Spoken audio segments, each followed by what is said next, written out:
Jo, moin, ihr Flügel und auch meine lieben Landratten und Rädchen da draußen. Und damit herzlich willkommen zu Star Trek BORG Remastered. Zusammen mit dem guten Toni.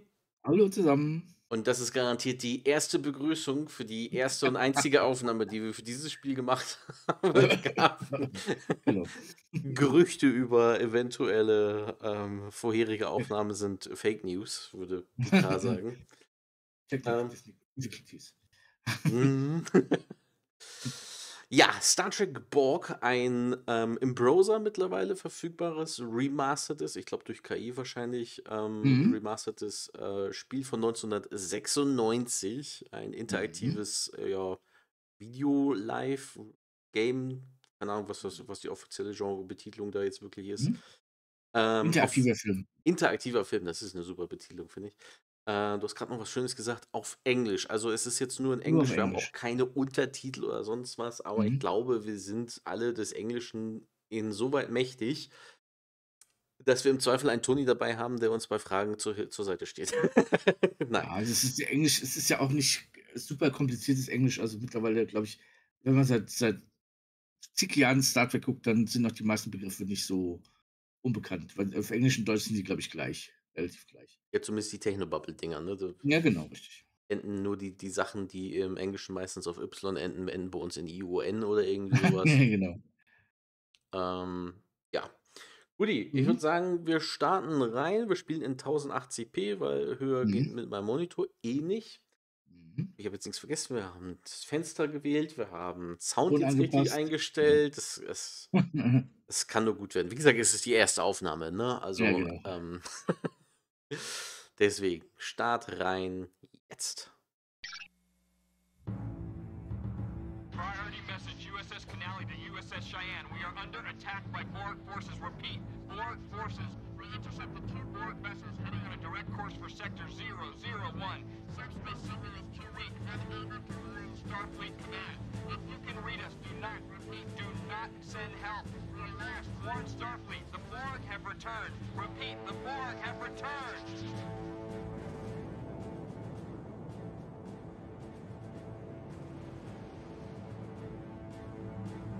Galaxy-Klasse. Star Mhm. Trek BORG Remastered. Mit John Delancey als Q. Und Intrepid-Klasse Interieur in einer Galaxy-Klasse. Mhm. Tragen TNG-Uniformen. Mhm. Touchscreen Media Group. 0730 means 0730, Cadet. Ooh. Sit down. Hurry. First, the captain wanted me to convey his regrets for not being here himself. As I'm sure you've heard, Starfleet is amassing an armada in Sector 001 to defend against the latest BORG incursion. Or rather, our ship, is on her way to join them. Starfleet has successfully defeated the BORG twice before, and we have every expectation of successfully stopping them now. However, given the probability of armed conflict, the captain has ordered that all non-essential personnel, including visiting Starfleet cadets, be transferred off the ship to a safer venue at the medical research facility on Marnus 3. Please have your gear packed and be at Shuttle Bay 3 in 30 minutes. Dismissed. Die tragen Voyager-Uniform jetzt, oder? Nee, das sind die Kadettenuniformen, die Wesley getragen hat. A Oh, moment, please. ja. The captain has denied your request to stay on board, Cadet. I'm sorry. The massacre 10 years ago at Wolf 359 was a great tragedy for the Federation. I was only 1 year out of the academy when it happened. A lot of my classmates died there. Now, each year I get older and they stay the same. I understand your need for justice. I'm sorry. Shuttle Bay 3 in 30 minutes.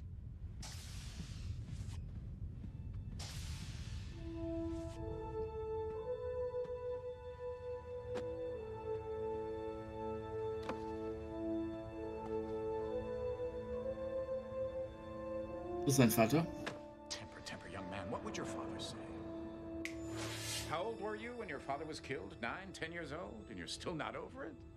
Perhaps I should introduce myself. I imagine you've heard of me, though. Q. It's short for Q. It was I, who introduced Picard to the Borg. And it's because of me that 10 years ago the Borg came to Wolf 359 and found that fleet of ships and found your father and Das ist super Funktion. Ich wünschte, die Watch Party hätte diese Funktion. Ja, gell?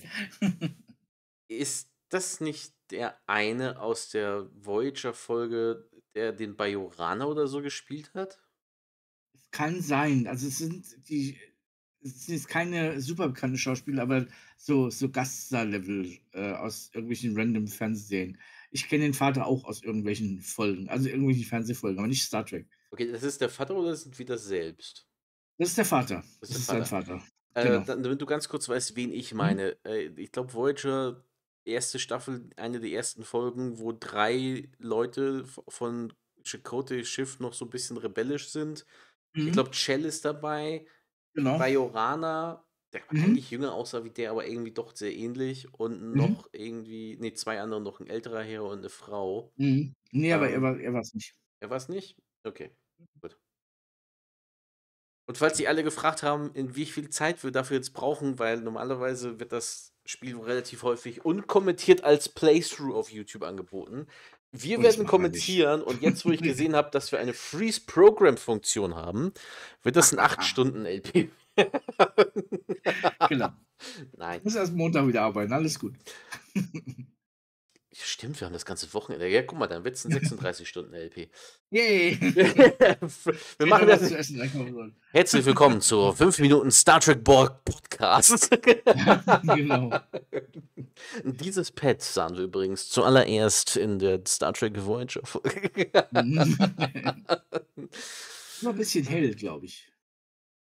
Ja, die waren dunkler bei Voyager, ein bisschen gräulicher. Ich habe ein bisschen das. Kennst du von Etsy diese selbstkaufbaren Pads, Ja. wo du so Ja. Karten einlegen kannst, damit du jedes Mal ein anderes Bild. Ein bisschen habe ich das Gefühl, dass das so gemacht ist, weil irgendwie diese schwarzen Rahmen um dieses Bild, die nicht ganz so gerade sind. Ich glaube, das Bild liegt da einfach nur so drinne. Ja. Es sind ja einfach so Holzdinger aus Styro. Nein, das ist kein Holz, das ist Aluminium mit Touch-Displays. Genau. Don't destroy my childhood. Das Problem, wenn es halt so hochskaliert ist, sieht man halt so Dinge. Einfach, das ist halt nicht so, ja. Eine Serie wirkt es dadurch, dass es halt so ein bisschen grisselig, nicht so super scharf. Und da fällt es halt auf, gerade wenn man halt so ein Standbild macht. Ich muss ja sagen, die Bildqualität ist Abgeräumt. Ich finde es richtig gut. für die Zeit, wo das rauskommt, ich meine, im Vergleich muss man irgendwie wahrscheinlich so Staffel 1 oder so von Voyager und 2 oder 3 von DS9 im Vergleich ziehen. Selbst wenn du es auf heutigen Streaming-Dingern oder sowas guckst, kriegst du nicht diese Schärfe, auch nicht bei den Bewegungen irgendwie Das hin. ist ja abskaliert. Das ist ja mit AI abskaliert. Die alte Version, das ist grisselig, super sonst was. Also ich bin echt begeistert, das merkt man kaum, dass das hochskaliert ist. Weil manchmal also normalerweise bei Dingen, die ich gesehen habe, wirkt halt in so mittlerer Entfernung, siehst du dann quasi, dass an Augen oder am Haar irgendwas komisch ist. Aber das ist richtig gut gemacht, also Donnerwetter. Ja, ich sag mal, die KIs werden ja auch immer besser von Jahr zu Jahr. Genau. Deswegen, Und, wir machen unser Deep Space Nine Remaster selber irgendwann. Ich hoff's. Also, wenn da draußen ein Deep Space Nine-Fan ist, der fähig ist, eine gute KI zu bedienen. Ich scheffel dir alles Geld, was ich habe, rüber. Shut up and take my money. Genau. So, ich würde sagen, wir unterbrechen jetzt mal den Gott des Universums nicht länger und resume to program. Killed them all. At 0800 hours during the Battle of Wolf 359, the USS Righteous, such a noble name, Righteous, was hit by an unknown Borg weapons discharge and vaporized. Vaporized. Whew. No trace. Nothing to bury, nothing to mourn. The Borg took it all away from you in an instant. I understand your desire for justice. They don't, though, do they? But I do. You want action. You want to avenge your father's death. You want to kill Borg. What's sentient? Yet still barbaric bipedal hominid wouldn't. You can run away with the others like a scared trog, or you can come with me, cadet. The choice is yours. Ja. Das ist die erste Wahl, oder? Ja, ja, Was muss ich jetzt wählen? Zwischen Koffer und Phaser, ja? ja. Maybe you didn't hear me. I'm offering you a chance to go and kill some Borg. Do you want to or not? Okay. Ich muss wahrscheinlich ihn wählen, oder? Du kannst beides wählen. Ich vertraue Q nicht. It looks like I misjudged you. You're only interested in saving your own skin. And to think I went to so much trouble to arrange it all. Come on, Cadet, you're... Q! Intruder alert, deck 6. Don't even bother. Was? Ja, danke fürs Einschalten. Bis zum nächsten. Wow. Meine erste Entscheidung bringt uns gleich ins Game Over. Ja. Wow. Ja gut, dann, aber wir haben es mal gesehen, ja. Genau. Ich finde es aber auch toll, dass es ist ja offensichtlich jetzt die Zeit gekommen, wo mittlerweile jeder Q kennt. Er kann also nicht einfach mal irgendwo sich hinschnippen und seinen Schabernack treiben, ohne dass Genau. alle sofort roten Alarm auslösen. Mhm. Ich finde es voll lustig, weil es kann ja eh keiner was gegen ihn tun, weil er ja, er schnippt einfach und ja. Ja, aber irgendwie haben sie einen Q oder einen Trelane oder eine Adra, wobei die ja nun nicht keine göttlichen Fähigkeiten hatte, aber irgendwie haben sie die ja immer ausgetrickst. Ja. Jetzt hier kann ich zum ersten Mal Scan drücken. Select to Scan. Achso. Na gut, dann. Guck mal, vielleicht bei Kapitel, guck mal, Resume, vielleicht geht es dann. Klick mal drauf, vielleicht kann man. Nee, doch nicht. Gehen wir auf Kapitel. Also, nee, guck mal, das ist gleich einfach Production. Ja, dann müssen wir wohl starten. Oh! Also normalerweise ist es nie komplett, ja, ist nie komplett rum. Du kannst eigentlich immer eingreifen. Und manchmal sind die Dinger immer relativ witzig, was er macht.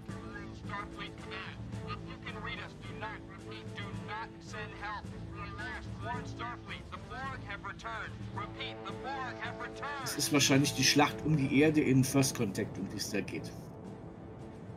Vermute ich mal. Wenn sich bei Sektor 1 als 001 Oh, okay. Hat der Film da schon draußen 96? 96 kam es raus, ja. Oh, okay. Aber da haben sie noch nicht die neuen Uniformen. Deswegen haben sie dann noch TNG an. Ich finde es ja witzig, weil wenn sie dann die Vergangenheit springen, haben sie plötzlich Voyager an, die eigentlich da noch gar nicht existieren würden. Aber naja. Das, was gerade in der Requisitur rumlag, ne? Naja. Oder wie wir beim 5 Minuten Star Trek Podcast sagen würden. Cyril! Das ist die falsche Uniform, Cyril! First, the captain wanted me to convey his regrets for not being here himself. As I'm sure you've heard, Starfleet is amassing an armada in Sector 001 to defend against the latest Borg incursion. We, or rather our ship, is on her way to join them. Starfleet has successfully defeated the Borg twice before, and we have every expectation of successfully stopping them now. However, given the probability of armed conflict, the captain has ordered that all non-essential personnel, including visiting Starfleet cadets, be transferred on the ship to a Picards Quartier. at the medical research Ja, wegen den schrägen Türen. Ja. Das war dann später auch Janeways Quartier. Das Einzige, was ich neu dazu geholt habe, die Tische und Stühle haben sie in Star Trek so aber nicht besessen, bin ich der Meinung. Nee, das ist, glaube ich, billige Variante. Cadet Furlong. Schnell aus der Paramount-Kantine mitgestibitzt. Ja. The captain has denied your request to stay on board, Cadet. I'm sorry. Wie schlecht waren wir, dass uns der Captain loswerden will? was a great tragedy for the Federation. I was only 1 year out of the Ich denke mal nicht schlecht, aber der will halt einfach, dass keine Kadetten A lot getötet of my werden classmates died there. dabei und Now, each year I Familien get und older sowas, and they dass die stay halt the vor Borg same. kommen. Oh. I understand your need for justice. I'm sorry. Shuttle Bay 3 in 30 minutes.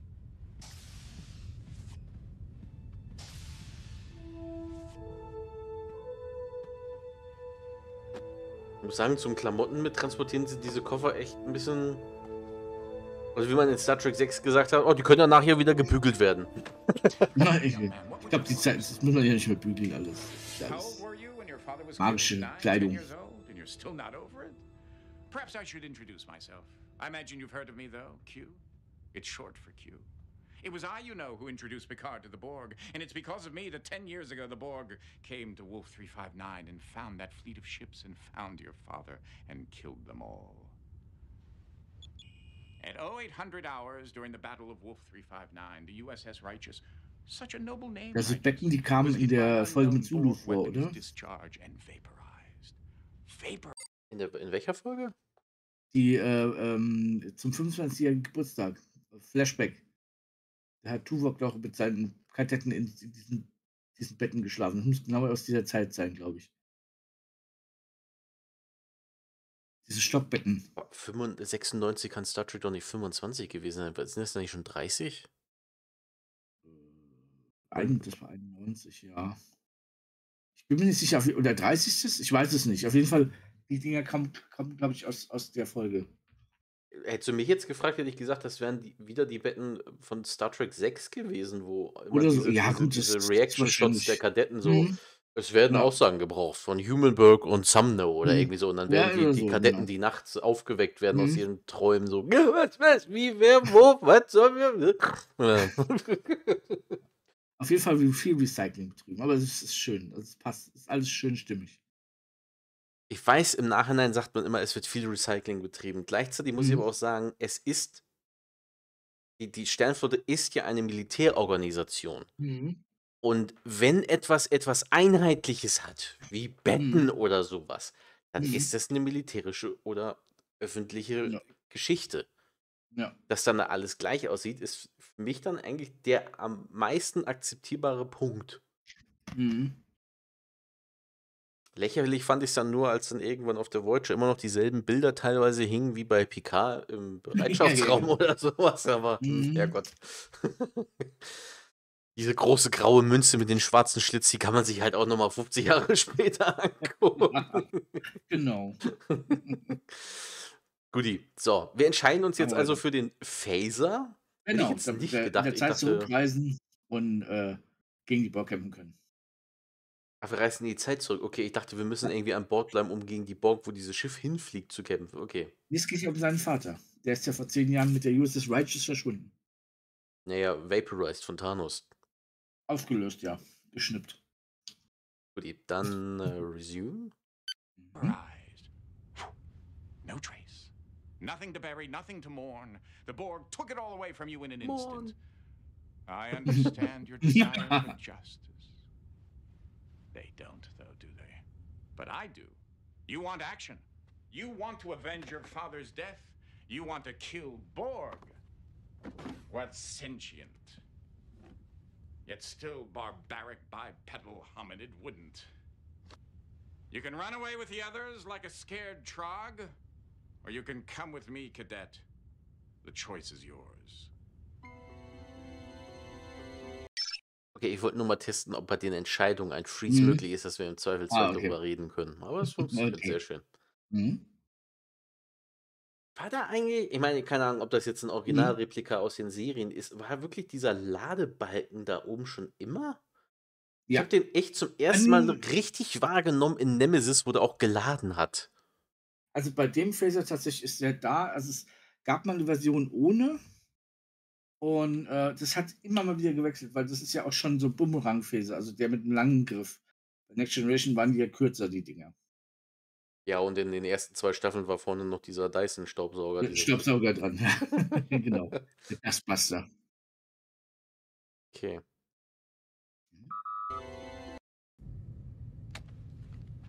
Excellent choice, monsieur. Keep the phaser, you're going to need it. And take this too. Be careful now. Don't lose it. I only made one.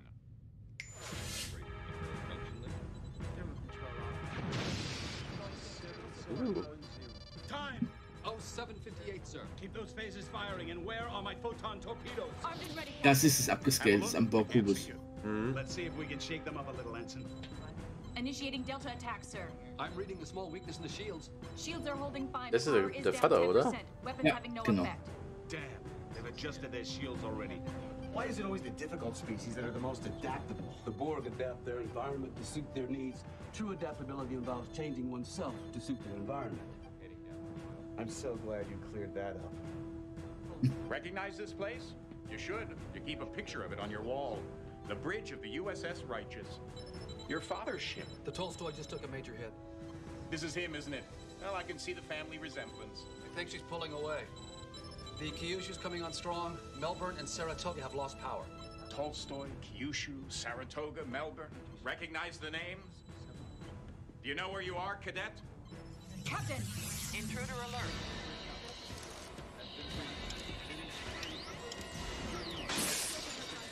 Security, isolate the ops console now. That's right. 10 years ago, Wolf 359. Security! Look at him. He's barely older than you are. He shouldn't be at security. But 4 hours ago, the real security officer, Lieutenant Sprint, was killed, and this first-year ensign had to take his place. And because of his inexperience, everybody on board, including your father, will be killed. The phasers are useless. Just isolate the panel now. If Lieutenant Sprint were still alive, he might be able to save the ship. But he's been dead for 4 hours. No wonder they don't want him on the bridge. Come on, can't you move faster?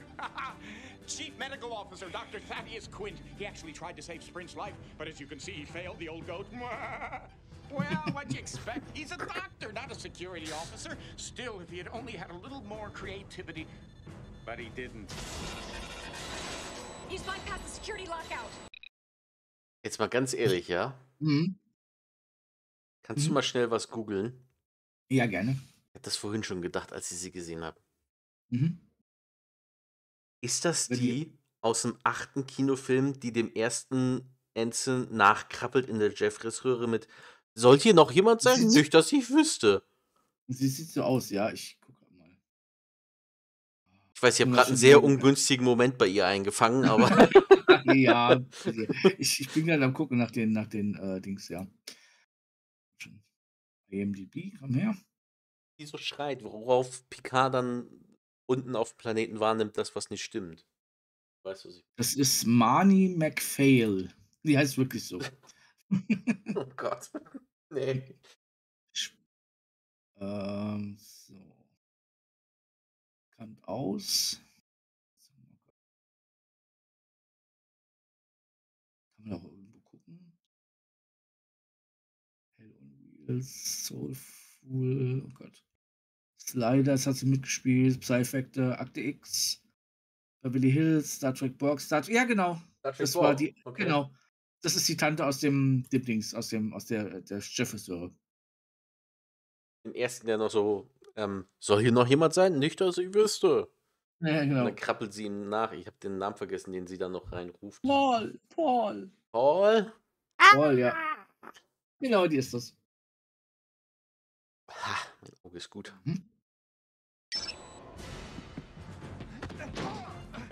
Au. Doctor, he's dead. Shield mutation is shifting on its own. Shields are dropping. Uh-oh. I need shields back up now. Death in battle. If he were a Klingon, he'd be ecstatic. Ooh, I like this guy. Captain, there's a tight beam transmission going directly to the Borg cube. Computer is uploading data about emergency transporters. Anyone near Ziemlich Jeffreys entspannt, dass ships? der Manual Borg da power so is steht. routed to the secondary Ja. couplings. It's too late. The Borg cube is firing. Evasive maneuvers.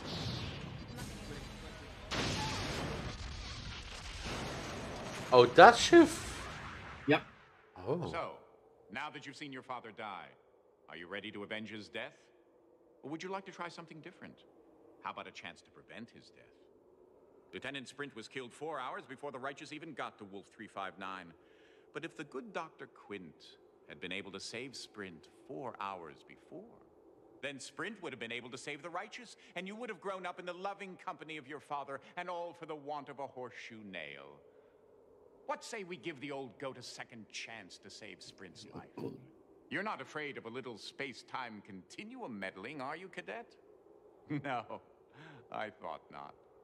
Shall we? This is Lieutenant Sprint.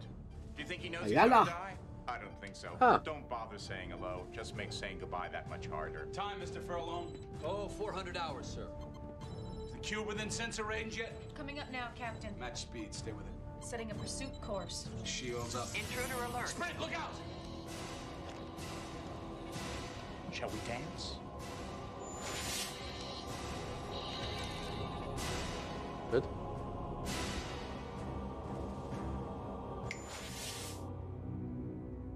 Come on, Sprint. Make a choice. Phasern oder scannen? Oder was sollen wir wählen? Ja. Phasern. Nochmal Phasern geht nicht. Okay. Nee. Quint wasn't clever enough to think of it. Good thing I am.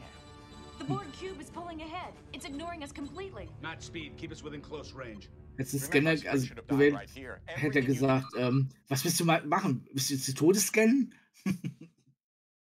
Ich meine, man könnte vielleicht logisch argumentieren, vielleicht hat er schon Schutzschilde und man könnte, es gibt ja Games, da konntest du die Schutzschilde oder Kraftfelder mit dem Tricorder scannen, dann konntest du, ich glaube, das war. Ja, steht vor dir. Greif dich gerade an. Ich glaube, so viel Zeit hast du nicht gehabt. Nee, ich weiß, aber ich will es gerade nur argumentieren, welchen Gedankengang man gehabt haben könnte. Man konnte die Kraftfelder scannen, dann konnte man die, wie heißen das, keine Ahnung, Megawattzahl erkennen und den konntest du dann deinen Phaser eingestellt und dann konntest du durch das Kraftfeld durchschießen, um einen Generator dahinter zu zerstören, damit das Kraftfeld generell weg ist. Genau. Nee, das ist Deep Space Nine The Fallen hatte das drin, das weiß ich. Genau. In his place from this moment on changes history. Invigorating, isn't it? Meddling with fate. Lieutenant, are you all right? Sprint? He's an ox. Nothing scares him. And nothing hurts him, isn't that right, Lieutenant? There are all kinds of pain, Lieutenant. Don't let the fact that you are Bajani prevent you from acknowledging the hurt. Oh, please. Captain, coded message coming in from Admiral Hansen. He's ordering us to proceed with all speed to rendezvous with the rest of the fleet at Wolf 359, requesting us not to engage the Borg. Until then, maintain radio silence until contacted. Helm laying a course for Wolf 359. Pull ahead of the Borg cube and then match speed. Aye, sir. ETA at current speed, 4 hours, 5 minutes. Good. We don't want them to get there before we do. And Targus, get that thing off my bridge. Yes, sir. Moment, wenn die jetzt gerade nicht gegen den Kubus gekämpft haben, wo kommt denn jetzt der Borg eigentlich her? Das ist nochmal 2 Stunden vorher. Da verfolgen sie den Kubus. Bis jetzt nur. Wow. Shooter! Shooter! Hör? Wie hör? Nein. He's got control of tactical. The phasers are useless. Captain, Konsole. Hailing the Borg ship. Shields are dropping. uh-oh. There's a tight beam transmission going directly to the Borg cube. Computers uploading data about emergency transport. The Borg are firing! We're gonna die! And it's your fault. Ja, der hat doch was sein Wie, das ist 2 Stunden zuvor, das ist dieselbe. Well, I hope we're learning something from our little mistakes.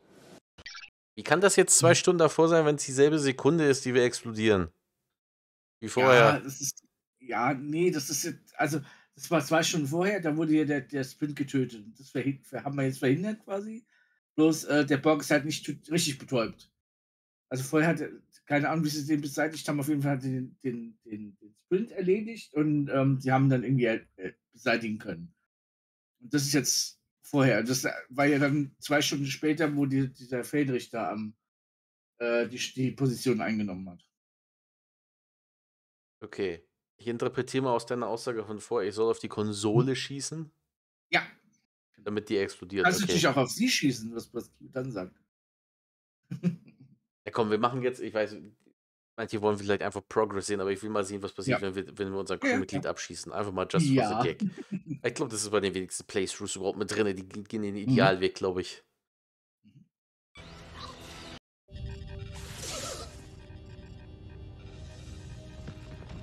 Dieser Blick. If I told you to jump into a Signian vortex, would you do it? You're a sentient being of sorts. Try using this. You know, all this space-time manipulation does take some effort on my part. It's not that easy. I'd appreciate it if you'd make a little effort too. Oh mein. Ich finde es auch echt toll, dass jeder von denen Mhm. einen Phaser trägt, aber Mhm. jedes Mal, wenn er im Borg erscheint, keiner was macht. Ja, ja. Captain, he's hailing the Borg cube. Shields are falling. Borg cube is firing. Ah, ja. Der Blick. Here we go again. Mhm. Well, I hope we're learning something from our little mistakes. Der ist ja gut.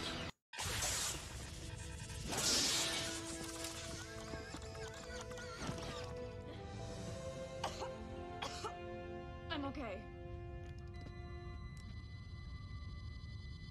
Definitely dead this time.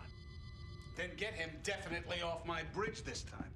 Mr. Sprint, reconfigure your security console so you can control Tactical B. Then meet me down at the computer core. I want to secure this ship in case the Borg try and board us again. Da kommt's mir, das ist doch die Brücke der Excelsior oder irgendwie was Ja, ja, genau, Ungerüstetes oder sowas. Ich meine, die Mhm. Excelsior hatte nicht diese durchgehende Konsole davon, aber Ja. kommt mir die irgendwie gerade kleiner vor als in, keine Ahnung, sowas wie Star Trek 6 oder anderen Szenen? Ja, schon. Also gut, es ist halt, ich denke mal einfach durch die Kamerawinkel. Das ist halt alles kleiner. Normalerweise, das haben wir sie ja immer in Filmen gesehen und das ist halt im Fernsehauflösung, dann wird es halt kleiner. Ja, okay, man, okay. Kann ich ganz kurz nochmal, ich muss nochmal die Tür zumachen, der Hund ist wieder drin, gleich wieder da. Ja, mach doch, kein Bleiben. Problem. Mhm. Ja.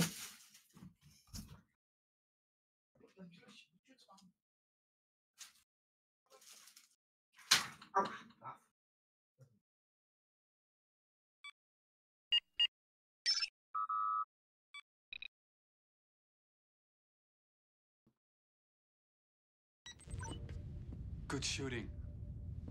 How about quick thinking, Quint? Good work, Quint. Nobody ever gives me any credit for anything I do. That's because we don't like you, Quint. I think we can all save our hostility for the Borg, where it will be better placed, don't you? Let me ask you something, Baraka. Do you just spout these platitudes, or are you deluded enough to actually believe in them? Come on, Quint. No matter how hard you try, you're not going to change my mind. I still like you. He kissed me. Ich muss sagen, die schauspielerische Leistung ist eigentlich ganz gut. Also man merkt, die haben nicht einfach irgendwie, keine Ahnung, wie seinerzeit Command & Conquer hat ja auch gerne so Real-Life-Aufnahmen gemacht und der einzig wirklich richtig fähige war Kane, der den Bösewicht gemacht hat, der auch alle Aufnahmen Regie geführt hat und der einzige, der auch Schauspieler irgendwie war. Alle anderen nicht so. Laien. Set ist natürlich super, weil sie haben wahrscheinlich einfach in denen, was auf den Paramount Studios rumlag. Ich muss sagen, ich weiß nicht, wie Star Trek hatte manchmal die Angewohnheit, den Gastauftritt eines anderen Sternflottencharakters, das war immer so dieser, entweder der Dumme oder der Arrogante oder so. Ja. Hier ist das ein bisschen überbesetzt mit allen. Ja, Hier ist ja. irgendwie jeder so ein bisschen so, warum hast du nicht sofort gemacht? Bring sie endlich das Ding von meiner Brücke und so. Auch der Doktor ganz am Anfang. Ja. Oh, ist im Kampf gestorben. Wäre ein Klingone, wäre jetzt stolz drauf. So, Alter Leute, ihr kämpft gerade gegen die Borg.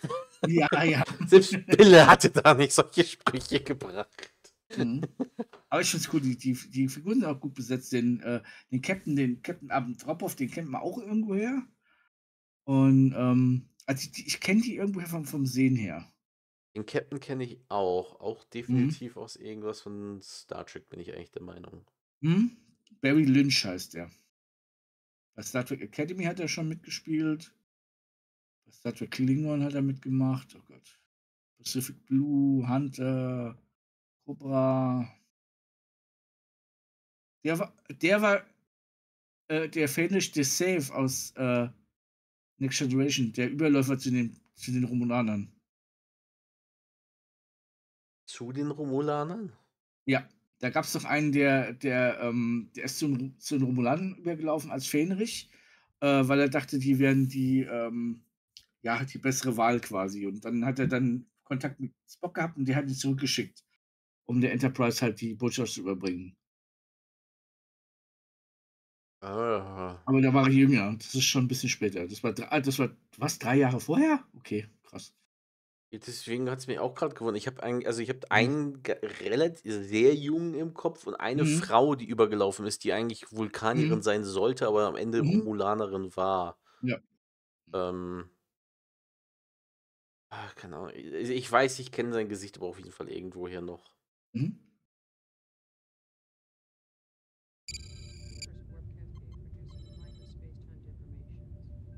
Ich mach die Brücke. Mhm. What are you staring at? Oh, of course, your father. This must be strange for you, knowing he may be about to die, knowing this may be your only chance to talk to him, tell him all about yourself, about the years since he died. I wouldn't if I were you. When he looks at you, all he sees is Lieutenant Sprint. I don't think he'd understand. Hey, Sprint. What, are you having one of your Bajani trances? See? Lieutenant Sprint, the console, please. Ja gut, ich stehe direkt davor. Oh je. Ja, du musst irgendwas klickern da bei den. Aber ich weiß nicht welches. Rechts liegt ein bisschen schief, ich will mal den. Jetzt einen anderen, glaube ich. You got a 1 in 3 chance now. Care to try your luck? Or do you want to double check? Oh, mach ihn das. Scan? Ja. Oh, hier links, da. Ja. Items Scan, da unten ist es. Security console, reconfigurable bridge panel. Though bridge stations traditionally follow a set pattern, this pattern is neither required by Federation protocol, nor is it hard designed into the bridge layout. All bridge consoles can be easily configured to control any of a number of bridge functions, allowing the captain, in consultation with his engineers, to design his bridge to his personal or species preference. To reconfigure a panel, an understanding of the function of the 4 main nodules is critical. Or you could end up dead. Nodule 1, the delimiter, carries a signal charge. It is always live, unless deactivated by engineering. Careful, the charge is painful. It won't kill you, but it'll hurt.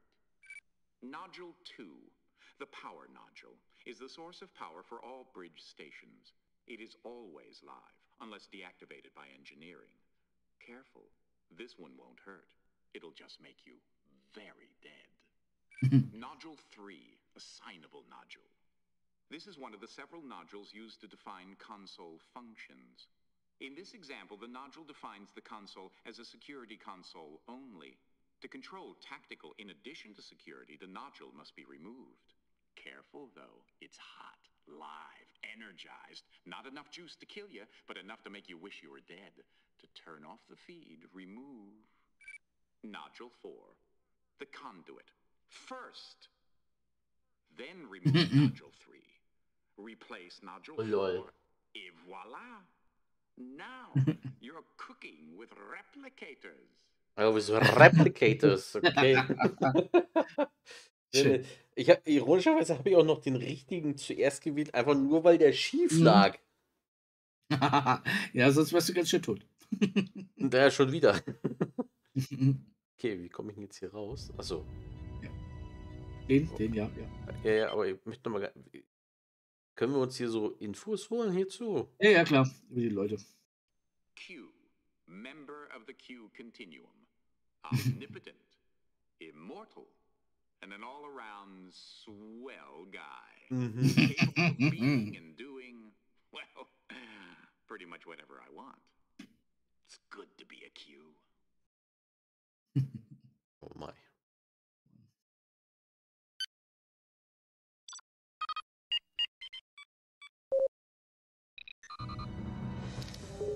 Das wollte ich noch nicht mal.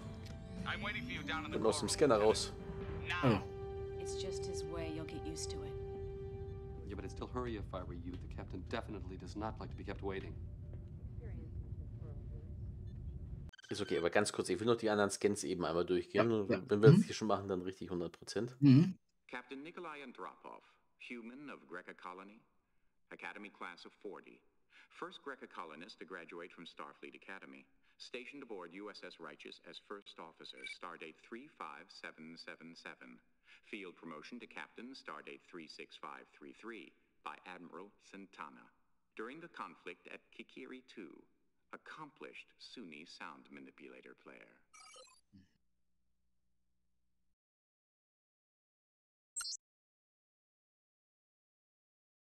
Mal den Namen bei Memory Alpha eingeben. Ich bin der Meinung, der hat mal einen Romulaner gespielt. Nicht einen, der zu Romulanern übergelaufen ist. Ich habe bei IMDb schon geguckt, aber ich. Warte mal.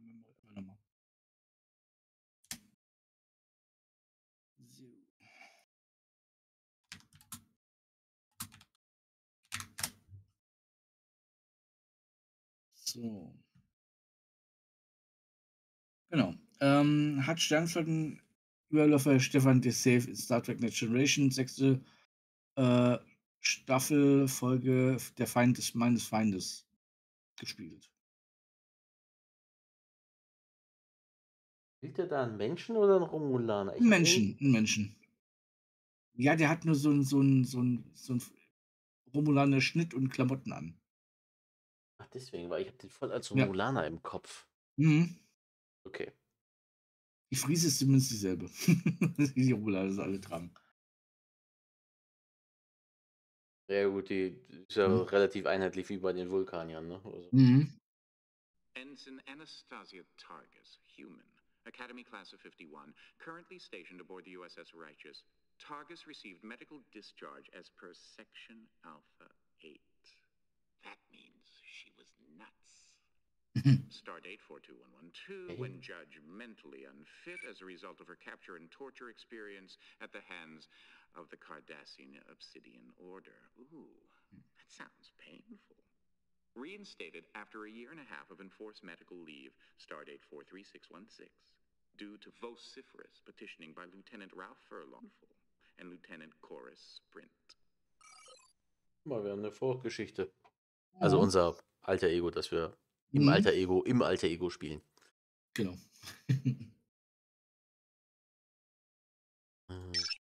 Dann Verdammt. Lieutenant Ralph Furlong, human, Academy class of 51, stationed aboard the USS Righteous, stardate 40559. As a cadet, he was the recipient of the Federation Medal of Valor for his part in the rescue of hostages during a Cardassian raid on a Starfleet outpost, stardate 42029. Die Sternzeiten, die wirken so komisch auf mich. Doch, passt. Okay. Ist halt ohne Komma dahinter. Deswegen, okay. Lieutenant Commander Bennington Ben Baraka, human, Starfleet Medical Class of 47, ship's counselor for the USS Righteous. In addition, holds qualifying ratings in 4 command line positions: security, ops, navigation, and tactical. Counselor Baraka was part of the medical team which developed a successful treatment for the hostages from the Cardassian raids of 65, who had been subjected to neural stim torture. Winner of a silver medal in low-gravity equestrian jumping at the Federation Olympics. Stardate 37082. Ja, Glückwunsch zur Olympiade. Aber die Namensgebung ist auch so, die Eltern haben sich gedacht, alles mit B. Ja. Dr. Thaddeus Quint, human, Starfleet Medical Class of 49, Chief Medical Officer of the USS Righteous. Considered one of the best multi-species diagnosticians in Starfleet. Personnel file contains numerous personal letters of commendation, mixed with a significant number of incidents of crew conflict. Yes, he does look like me. Right, he is me. But in a way, he's still Quint, too. Things can't always be so literal, you know. Oh je. Turbolift. Intra-ship transport. The turbolift system runs throughout the entire ship, making all major areas accessible within seconds. Ja, es sei denn, es sind richtige Galaxien zwischen diesen Räumen wie in Star Trek Discovery. Egal. Genau. Hier. Nee. Oh Gott. Nein, oh Gott. Das war nicht Resume, das war Nein! Warte. Kapitel? Security-Konsole. Console. Ja, genau. Oh Gott.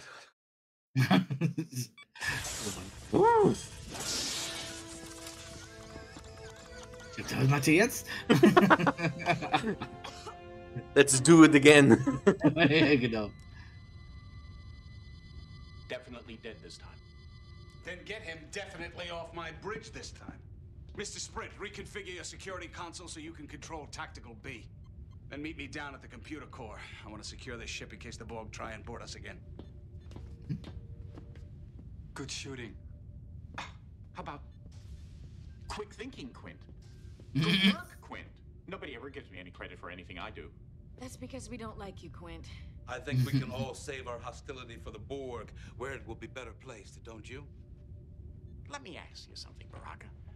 Do you just spout these platitudes, or are you deluded enough to actually believe in them? Come on, Quint. No matter how hard you try, you're not going to change my mind. I still like you. Kiss me.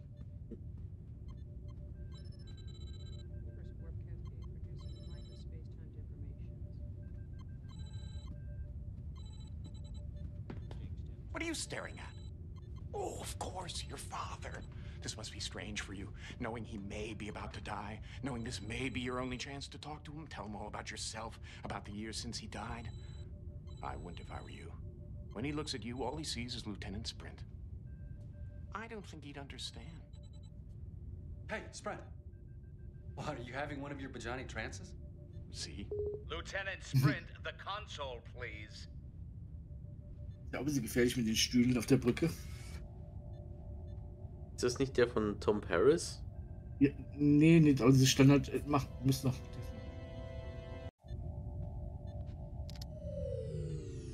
Aber hat er nicht auch so einen kleinen Mini-Rollstuhl vorne, sag ich mal? Also nicht Nee, Rollstuhl, der kann. You got a 1 in 3 chance now. Care to try your luck? Der hat so eine Bahn, wo er hin und her fahren kann.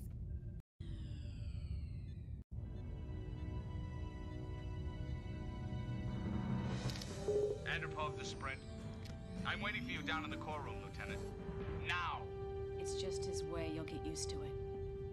Yeah, but I'd still hurry if I were you. The captain definitely does not like to be kept waiting. Weil das sind ja diese Stufen, ne? Wenn das Schiff wackelt, dann kann man ja böse da runterrollen, glaube ich. Ja. You do know how to get to the core room, don't you, Sprint? Mhm. Wir wissen auch, wie man einen Phaser bietet, oder, Mr. Bo? Genau.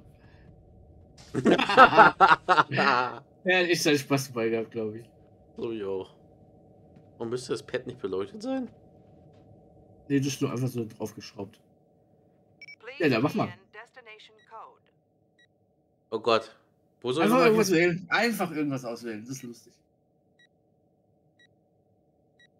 Einfach irgendwas wählen geht nicht. Ab, so. Also immer höher als die Brücke ist. Bekannter Korridor. Ja, links war das Holodeck bzw. das Frachtraum, je nachdem, was gerade so gebraucht wurde. Ja, genau. Oh, thank you, my good man. Sprint, we're waiting. Oh, das war der Captain. Oh mein Gott. Ja. Oh, mercy.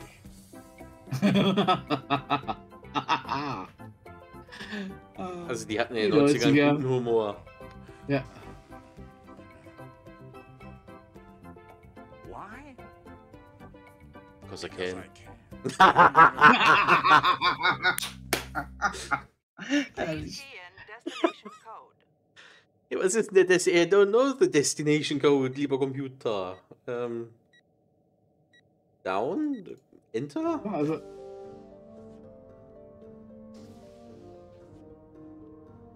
Echt, da endet ein Turbolift? You're not making very good use of your time. Ach so, oh Gott. Dachte ich, hatten wir Please die. key in destination code. Unten links. Ah. Turbolift Manual Interface. Federation turbolifts are capable of processing verbal commands in over 13,000 languages. For those species unable to interact verbally, and during ship emergencies, a turbolift destination code can be manually relayed into the turbolift computer via the interface. For a list of turbolift destination codes, see the ship schematic. Genau, USS Righteous.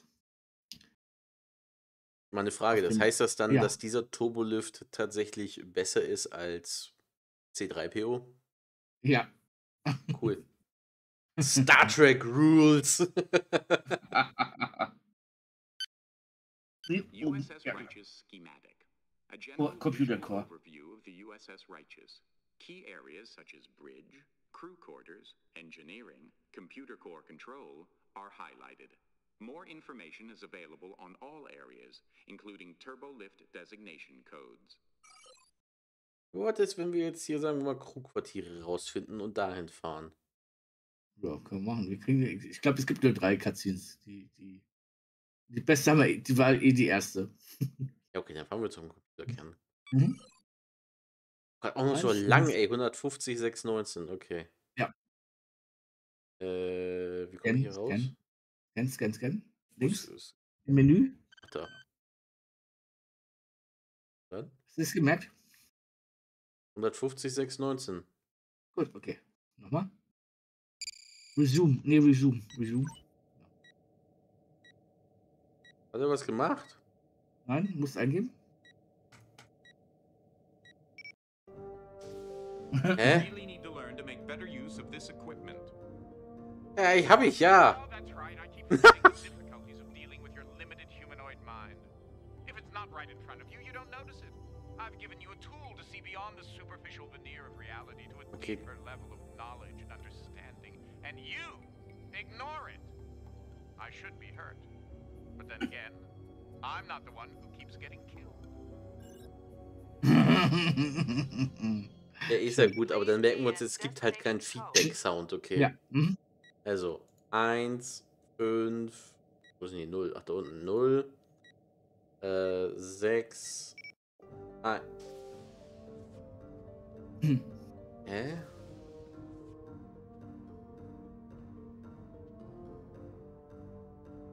Das ist jetzt immer noch falsch? Nee, muss schneller sein, glaube ich. Kann ich das auch mit einem Numblock machen? Probier es mal. Ich glaube es aber nicht, weil das ist ja eigentlich nur ein Video.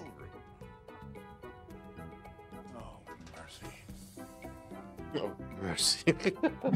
Das wird nicht wahr.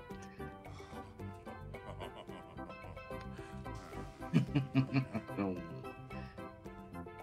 Why? Because I can. Please key in destination code. Okay, 1, 5, 0, 6, 1, 9, Enter. Enter. Tada! Weißt du, die ganze Website hat bei jedem unmöglichen Knopf wie hier. Aber da, wo es wirklich drauf ankommt, da kriegst du kein Feedback. Ja, weil es so ein Video ist. Das ist manuell. Also im Spiel glaube ich schon, aber da halt, das ist nur ein Video. Ein abskaliertes Video, wo halt diese Punkte automatisch händisch eingefügt hat. Ja, aber dann hätte er ja die Flächen im Video markieren können, trotzdem mit, wenn du dann einen Klick machst, dann gibt es ein Feedback oder so.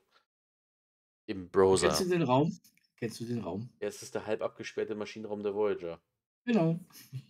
Und davor, wenn du den Trennwand davor ziehst, ist das aus Mhm. der 7. Staffel von TNG die Folge der Fall Utopia Planitia, in der Genau. sich einer in den Tod stürzt und das vertuscht wird und Troy Ja. das Ganze aufdeckt. Genau, und die Konsole, die sie haben, ist aus der Krankenstation vom Doktor. Genau. Ja, aber die stand auch oft genug auch hier Mhm. im Maschinenraum mit rum. Aber nicht, ja, Nicht immer, aber Mhm. dann, wenn sie gerade mal da gebraucht wird, wenn sie wieder irgendwas im Maschinenraum untersucht haben. Mhm.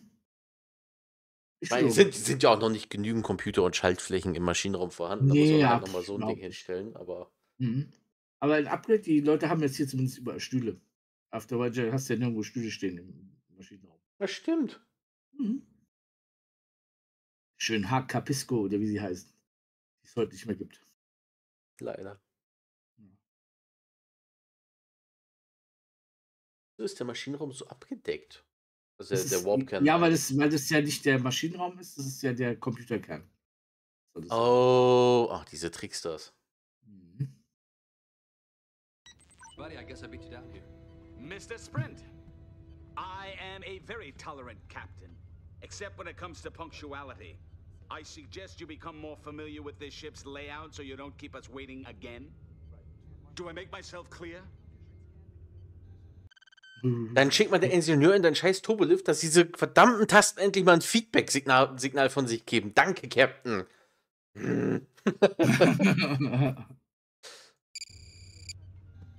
We were trying to route all of the ship's controls through the security systems as an extra precaution, but something kept rejecting all of our attempts to access the security Das ist das Ding, was da auch liegt. Wie kann der eigentlich hier unten sein? Wir sind vor dem im Turbolift reingegangen. Also vor Ja, wir unserem haben Vatern. haben da noch ein paar verschiedene Umwege genommen. Das ist ja jetzt alles, ja. Wäre das hier eigentlich eine andere Cutscene, wären wir direkt hierher gegangen? Also hätte Nein. uns der Captain dann nicht angeflaumt? Nein. Aber das Spiel geht halt davon aus, dass du dich erstmal verläufst, weil du keine Ahnung hast, wo du bist. Okay.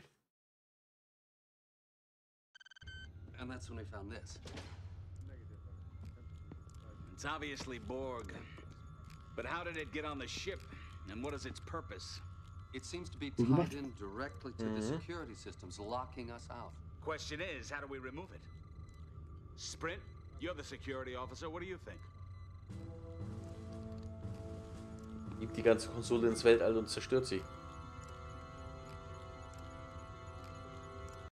Okay, ich muss zwischen diesen zwei Geräten da oben wählen. Eventuell. Ah. Du musst auch dann, ja, soll ich sagen? Ich höre mir erstmal alle Sachen hier an. Okay. Computer Core Console. One of 4 major control points throughout the Righteous for routing and controlling information relay paths.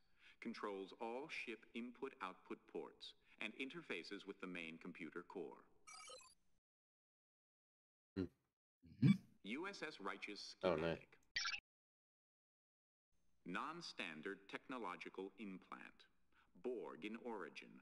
Energy source unknown. Readings indicate potentially fatal levels of neuro-generated energy. Wah, wah. Danger. Warning. Danger. Leave alone. Okay. Melded alloy cutting tool. Used to dislodge or detach 2 objects composed of alloys of unequal tensor. Designed to separate the 2 objects with a minimum of damage to either surface. Based on a surgical device which was invented to dislodge skin adhesions from frozen titanium tanks. Klingt ja schon mal gar nicht so verkehrt. Portable interfacing device. Used to enhance Federation tricorders' ability to interface with devices of unknown origin. Used as a buffer with potentially dangerous technology. Okay, dafür brauchen wir einen Tricorder. Und wie man sehen kann, wir kriegen einen Tricorder. Ja. Standard Federation tricorder. Pretty good at input storage, retrieval, and analysis of information on a banal level. But with none of the unique cosmic qualities of the one I gave you. Ja, lieber Q, das, was du uns gegeben hast, sieht auch aus wie so ein halbes Ding aus Hypospray, Bluttestdingern von den ja, wie heißen sie denn jetzt? Die Dominion-Viecher ist da noch. Mhm. Und ein Jamada. Pad.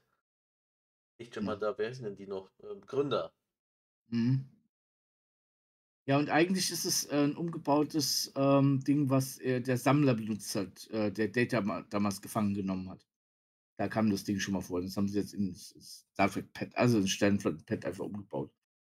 Okay. Ich muss sogar sagen, dass links, also Mhm.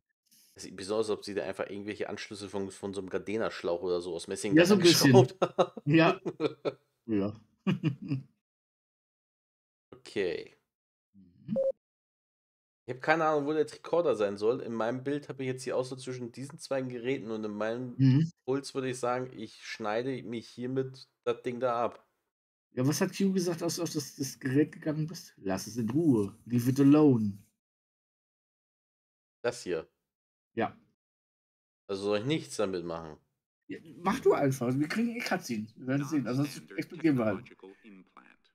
Borg in origin. Energy source unknown. Readings indicate potentially fatal levels of neurogenerated energy. Wah, wah. Danger. Warning. Leave it alone.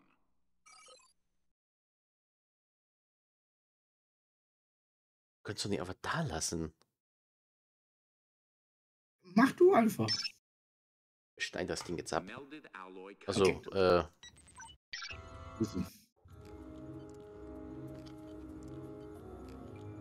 Ist eigentlich ein Hautregenerator? Schön, die Werkzeuge mal so in Aktion zu sehen. Ja. Die Effekte sind jetzt nicht ganz so gut gealtert, aber Herrgott. Ja, egal. Ja. Doppelseitiges Klebeband. Echt? Ich hätte fast eher gedacht, in dem Ding ist ein Magnet und hinter diesem LKs-Ding ist ein Magnet. Und doppelseitiges Klebeband. Computer abort self-destruct. Self-destruct in 10 seconds.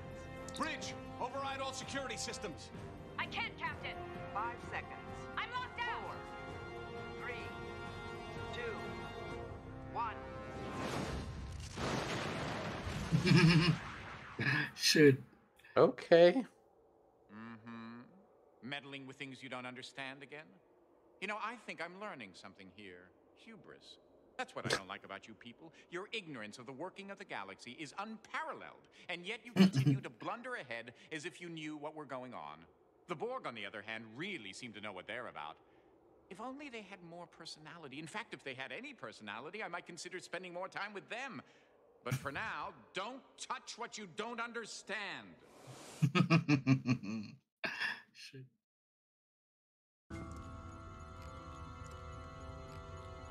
Dann machen wir jetzt halt nichts. Mal gucken, was dann passiert.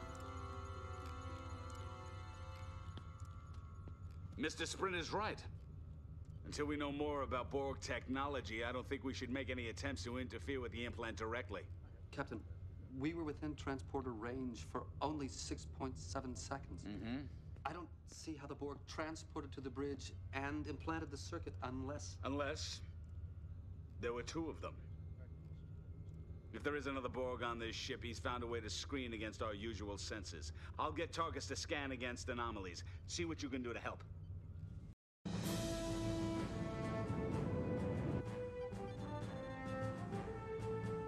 Targets enough.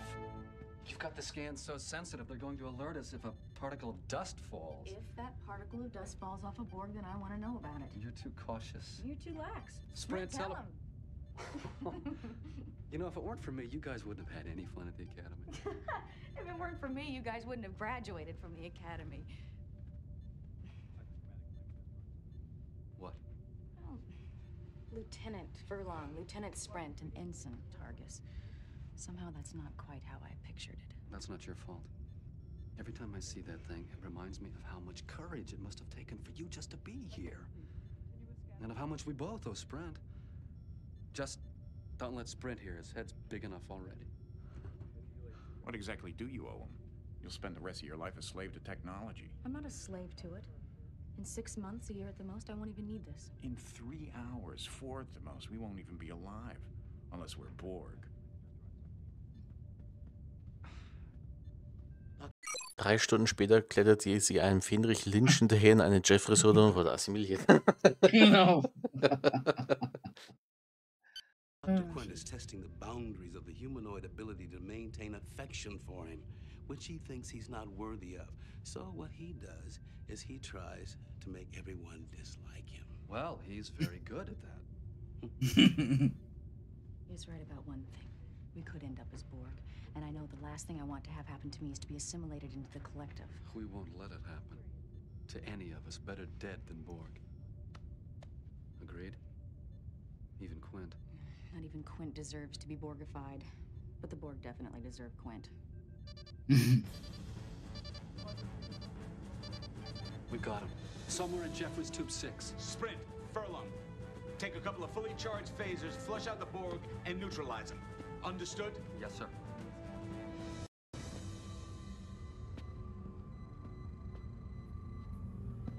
Wait, man kann in Jeffreys Röhren laufen?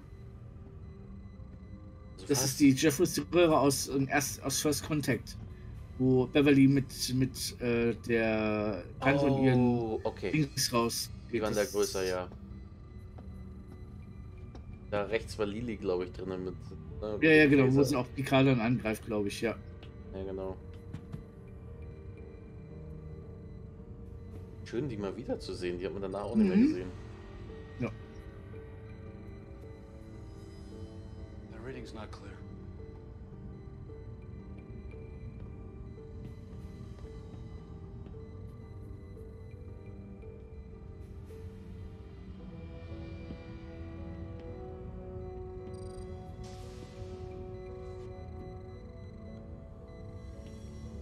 He's been through here. Magnetic resonance traces. Okay, one of us has to go, but somebody should stay in case he went through on double back. Whoa, whoa, whoa, whoa. I said one of us, I didn't say you. You know, you may be head of security, but I do outrank you. Yeah, it's only by 3 weeks, but I think that would stand up in case of a court-martial. I'll tell you what.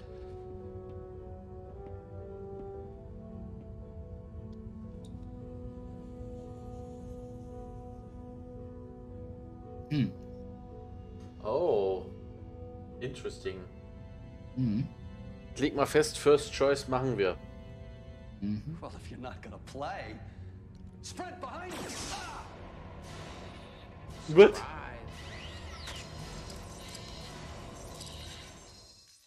So viel zu First Choice nehmen wir. Ja.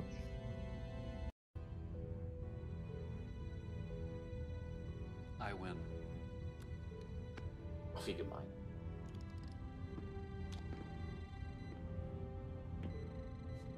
Watch your back.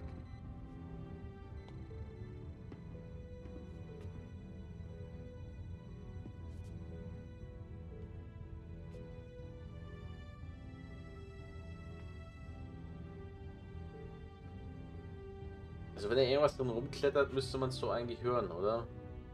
Eigentlich schon, ja. Das sind nicht sonderlich leichtfüßig, die Borg. Ja, ich meine, die trampeln jetzt auch nicht rum wie die... Ja. Wie hießen diese iRobots nochmal aus Doctor Who? Genau. You see, there is another Borg, and he's waiting in the corridor for whoever comes out first. Poor old Dad. I hope you don't feel guilty.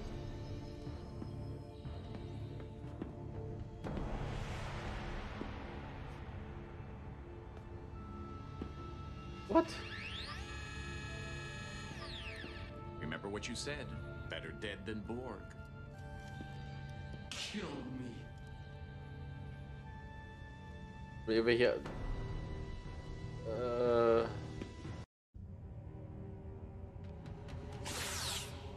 Good try, but you see the Borg are clever in their own monolithic way. They adjust. 2 hits from any phaser, and they all know how to shield themselves against that frequency. You have to adjust along with them.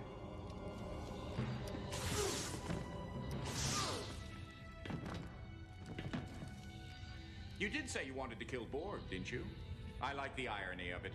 But aren't you forgetting someone or something?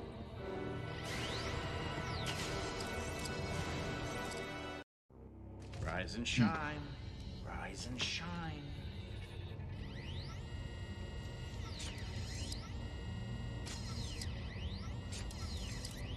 Okay. If it looks like a Borg, walks like a Borg, and sees like a Borg, then it must be a Borg.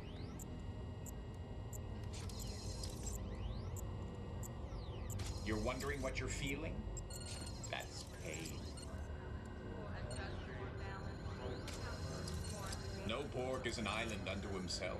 Every Borg is part of the whole.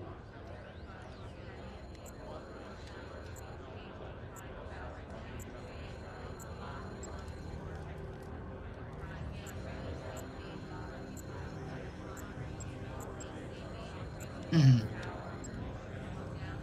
hear that? Filling your mind, telling you what to think, what to do. Welcome to the collective, cadet.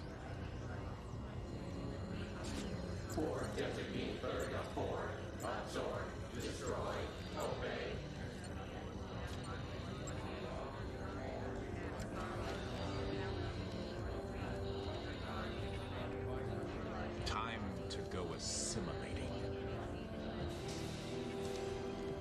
Oh, Sprint, what have they done? They've adapted to the frequency settings of our phasers.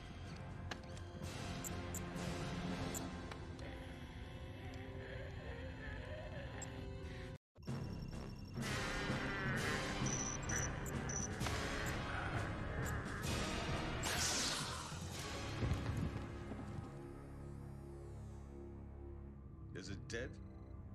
I'm getting intermittent energy readings, but they're marginal. Maybe we should try removing some of the circuitry just to be sure. Mal Pause. Leave sleeping Borgs. Willst du deinen Vater retten? Also quasi. Ja. Dann geh nochmal zurück und klick auf sein Kinn. Wenn er als Borg kommt? Vorher. Wo er das mit dem Kommunikator macht. Oh, du willst dich doch verarschen. Wer kommt denn da drauf? Tja. Ja, mach erstmal weiter. Ich Man glaub gar endet nicht, dass aber du- trotzdem hier wieder, sag ich mal, ja? Ja, du wirst assimiliert, du wirst so und so assimiliert, genau. Okay, das heißt, hieran ändern wir jetzt. Okay, dann sind wir wahrscheinlich Borg-Hand, war das, ne? Und, genau.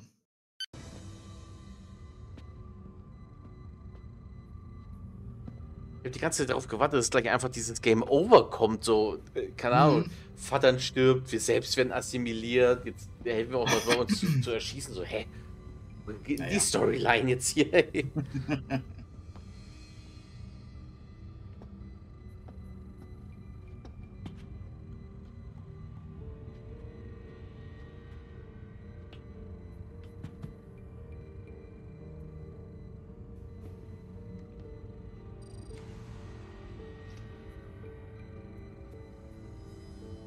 The reading's not clear.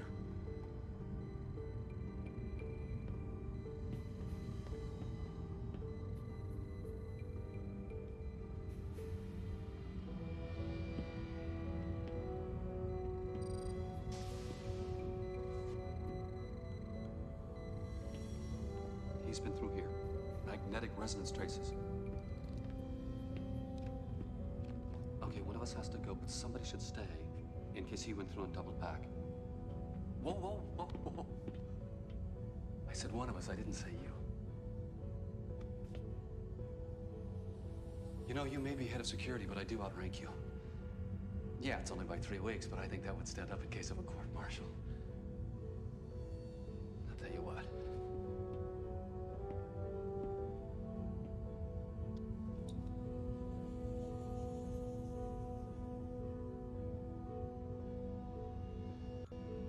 Wo ist jetzt das Kind? Ach, da.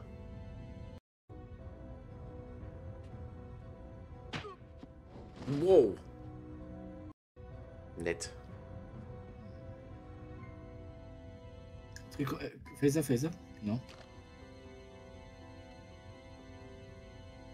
Knopf. Haben die ernsthaft eigentlich unten die Kreuzschlitzschraube als Ja. den Punkt gewählt, wo man mit den Phaser verstärkt? Ja. Ja, rennt doch nicht drauf zu.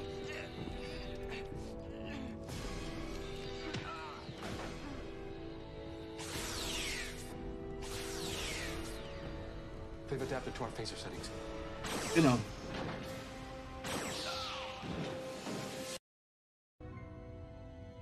Ah, das Ganze nochmal. Phaser? Hä? Ja. Aber nach dem Phaser konnte ich doch auch nichts mehr machen. Ja, du musst auf den Phaser doch auf den Knopf unten drücken, dass die Varianz angepasst wird. Dass der Schild, weil der Vater durch den Schild durchschießen kann. Okay, aber beim ersten Mal hatte ich doch den Phaser. Ja, aber du hast dich auf den Knopf unten gedrückt. Achso, ich wusste nicht, dass ich zweimal drücken muss. Jetzt auf den Knopf unten drauf. Okay, es ist nicht ganz eine Kreuzschlitzschraube, Ja. aber...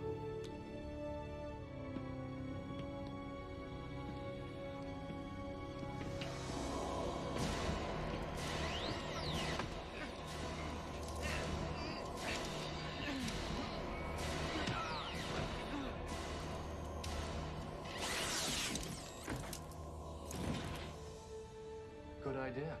Retuning the phaser to a higher EM band frequency. You're right, they probably already adapted to the old ones. Nice shot. What did you think I was gonna do? Cheat? Ich hätte betrogen. Ja. Du hast so Q's Hilfe gehabt. Ja. Let's go see what this circuit can tell us. Warte mal. Dann werden wir doch nicht assimiliert. Es kommt noch. Entschuldigung. Das passiert ja auch schon.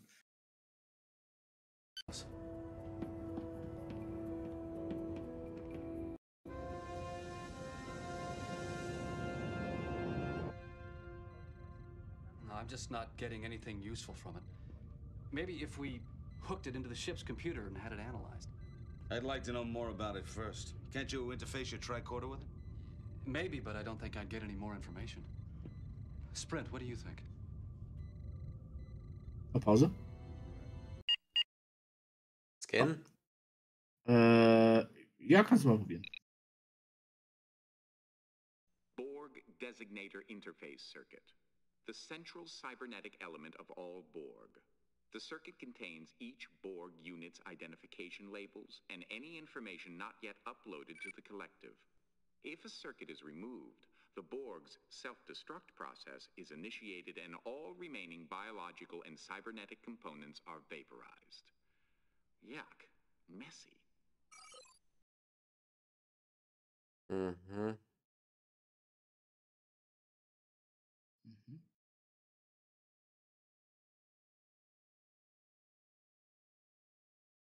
Ja, aber nur das kleine Ding explodiert oder explodiert dann gleich das ganze Schiff? Du hast noch mehr Auswahlmöglichkeiten. Was würdest du denn sagen? Genau, das ist ja dieses Ding an der Konsole. Und das ist ja ihr Implantat, ne? Genau. Oh, das Implantat. Oh, stimmt. Computer Interface. Direct Interface Input-Output Port for the USS Righteous main computer. Considered much more effective for analysis than a simple tricorder interface.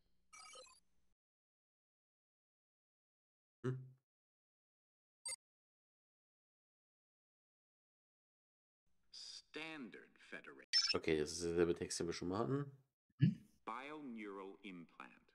Therapeutic. Integrated directly into the patient's neural system. The neural implant is used in a variety of neural treatment programs. Ensign Targus's implant is designed to transmit a continuous feed of neural data into the neural system to block out the craving developed during her experience as a prisoner of the Cardassians. Okay. Hypo. Medical hypospray. Experimental model. Programmable. Uses baseline replicator technology. Capable of delivering up to 200 different non-zero biological catalysts. Auch mal später. Ich wollte gerade sagen, wo liegt jetzt hier eigentlich irgendwie gerade rum? Nee, ne? Ja. Und medizinischer Hardcover. Emergency Med Kit contains several high-tech medical instruments, including an experimental programmable hypospray, plus several of the most basic needs associated with emergency medical situations. That means bandages, disinfectants, etc. Barbaric stuff, really. You better just hope you'll never need it. Ey. Ja gut, dann würde ich sagen, ihr Kopfimplantat halt, oder? Ja.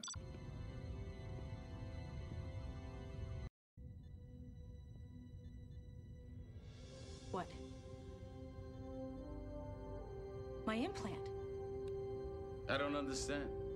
Ensign Targus's implant works along the same basic principles as the BORG circuit. She might be able to interface with it. No. You can't possibly be suggesting that Ensign Targus be allowed to interface with the implant. Nobody is suggesting anything of the kind. In truth, Captain, interfacing with the implant would be somewhat like autoneural stimulation, an experience which Ensign Targus is quite familiar with. Exactly the point, Captain. Ensign Targus' neural implant is designed to counteract the side effects of that kind of neural stimulation experience. This kind of neural input is... Does anybody mind if I join in on this discussion? You're all talking about me as if I weren't here. Ensign, the long-term effects of your recovery won't... Counselor, the concept of long-term effects loses its meaning when the entire Federation is in danger of obliteration. I'm ready. Jo. I think it would be best if the ensign were immobilized during this. Do it. You could have waited till I sat down. I could have, but I didn't. Schön. No. I want Sprint to do it. Whatever you have to go through, Targus, will be there for you. Counselor, I've already been through hell and back. I don't think this could be any worse. Sollte man den Captain's Sessel so zurückklappen wie so eine Liege? Ich glaube, die liegt, glaube ich, einfach nur so halb drin.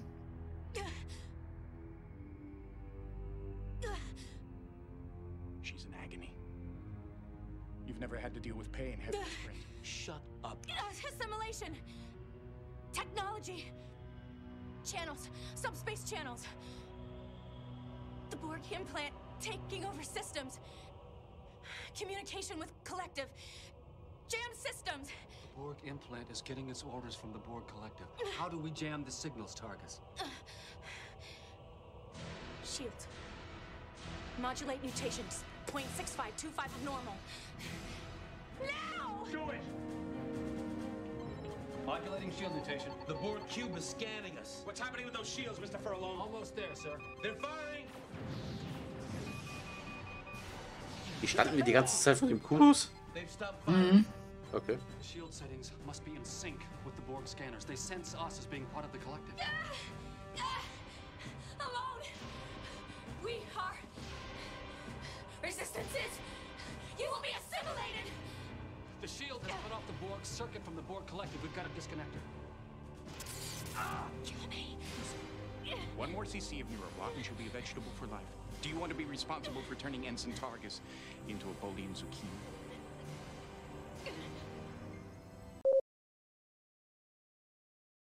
Was sind die? Achso, wir könnten Phasern auch noch. Okay, aber ich würde sagen Hypo, oder? Ja, genau. Aber da musst du ja gucken, welches du brauchst.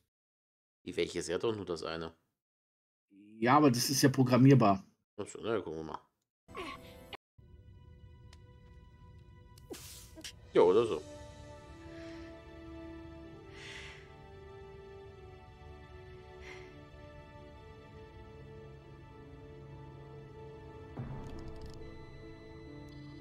All evoke responses are negative. She's as good as dead. No, she'd be better off if she were dead. Maybe you should have just shot her. You want to go back and you want to try that? Fasst du es an? Nee, er hat doch gesagt, wenn man nochmal eine Injektion verträgt sie nicht, gehen alle Gehirnfunktionen unter. Der Lieutenant Sprint ist kein Mensch, der ist ein Bijani. Und die sagen ja immer Bijani Trends und bla bla bla. Du kannst es anfassen, das Implantat, weil du gehst automatisch in so einen statischen Schock und kannst es trotzdem entfernen. Oh. Jemand durchschießen, wären wir auch wahrscheinlich auch nur in so eine Deadlock-Situation gekommen. Okay. Ja. Das geht gar nicht. Are you sure you want to do this? You saw what it did to Furlong. But then again, you are Bajani. I'll give you a chance to think about it. Ja, so viel dazu. Na, mach nochmal.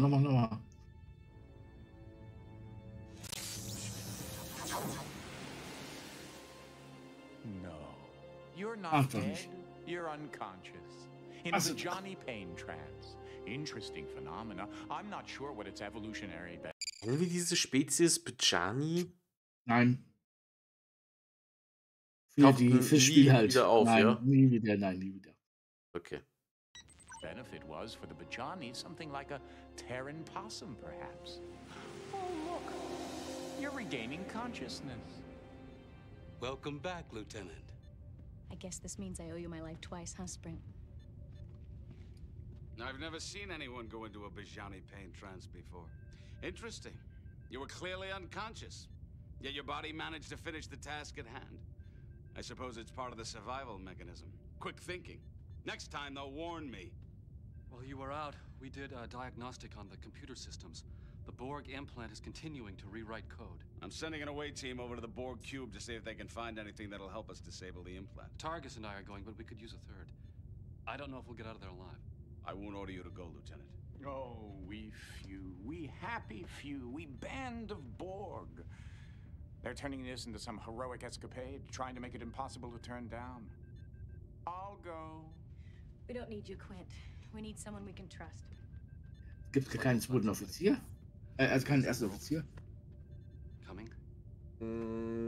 Nee. Here's your phaser. Each of ours has been retuned to a different frequency.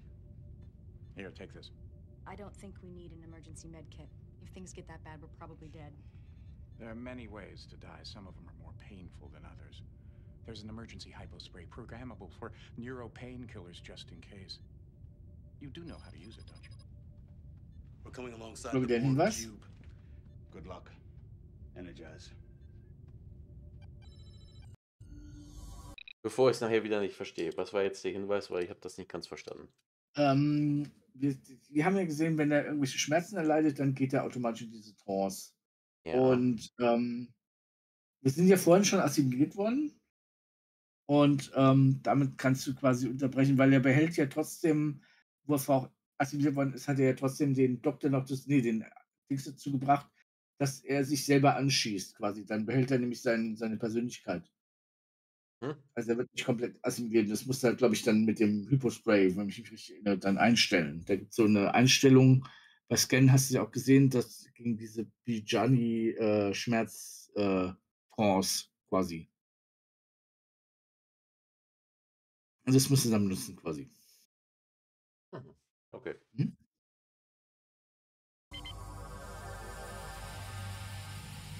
Kommen da ziemlich schnell durch. Wir können auch gerne nochmal drüber reden, was ich gerade so sehen. Wir sehen die Kulissen Mhm. als Borg-Kubus. Vor allem der alte Kubus, ja. Surreal, nein. Nee, ich wollte nicht damit sagen, dass wir zu schnell sind. Ich finde es gut. Ich hatte schon Sorgen, weil ich dachte irgendwann so, okay, wir sind bei einer Stunde. Ich hatte mich nicht das Gefühl, weit vorangekommen sind. Aber Nee, wir sind, glaube ich, schon Wirklich?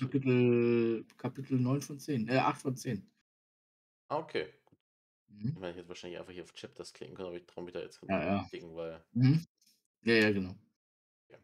Aber ja, berechtigte Frage, keine Ahnung, es gibt offensichtlich keinen ersten Offizier auf diesem Schiff. Ist ja auch so ein Ding, Brücken wurden so designt, wie sie gerade gebraucht wurden. Es gibt nicht mal einen Sitz für den ersten Ja. Offizier da. Ja. Wenn, dann wäre es wie bei der TOS Constitution, was wie der erste Offizier ist, der saß dann einfach irgendwo an der Seite. Genau, ich habe gesehen, der Doktor, also Quint, ist quasi Commander, aber ich glaube nicht, dass er der erste Offizier ist. Nee, der Doktor ist auch nie erster Offizier, oder? Ja, Höchstens im Vertretungsfall. Ja. Beverly hat ja auch schon mal das Kommando übernommen. Der wer? Beverly. Wenn Picard nicht da ist und Riker nicht da ist und Data und Ja, genau. und Jordi Ja, und Diana gerade wieder Schokoeis in der Kantine isst, dann übernimmt Beverly. Schokolade ist eine erste Sache. Ja. Schön.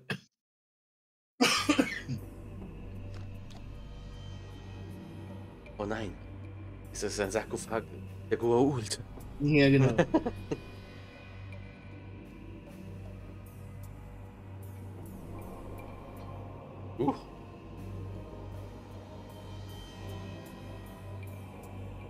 Gut gemacht. Ja. Ja, so ist so halb, dann fehlt da es ist modern und alt. Da fehlt diese Blitzerscheibe einfach hinter dem Borg. Ist das nicht der Alkoven von Seven? Ja. Aus dem Frachtraum ohne diese Scheibe? Genau. Ja.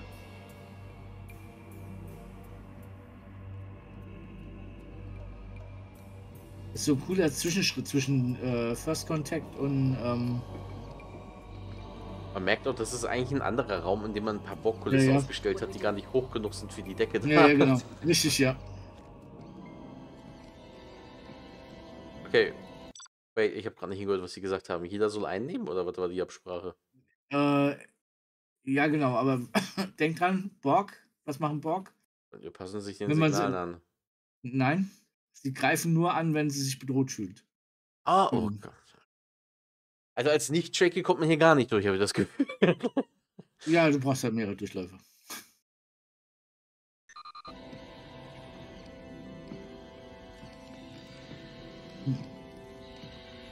Das ist nicht Jetzt der Q? Q anklicken. Ja, ja. Schön.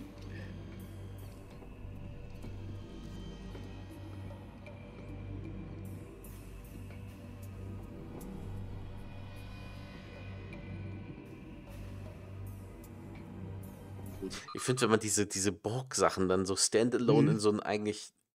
Mhm. Normalerweise sieht das immer als so schwer und als verbunden mit Mhm. aus wie aus einem riesigen Schiff. Wenn die dann so Mhm. standalone wie so eine Mittelraum, keine Mhm. Ahnung, Konsole irgendwo rumstehen, Mhm. das nimmt einen irgendwie so ein bisschen die Illusion der Masse dieses Objektes, weil es dann irgendwie nur noch Ja, wie so ja. ein hohler Plastikcontainer wirkt, der irgendwie durch die Gegend Ah, ja. gestellt wird.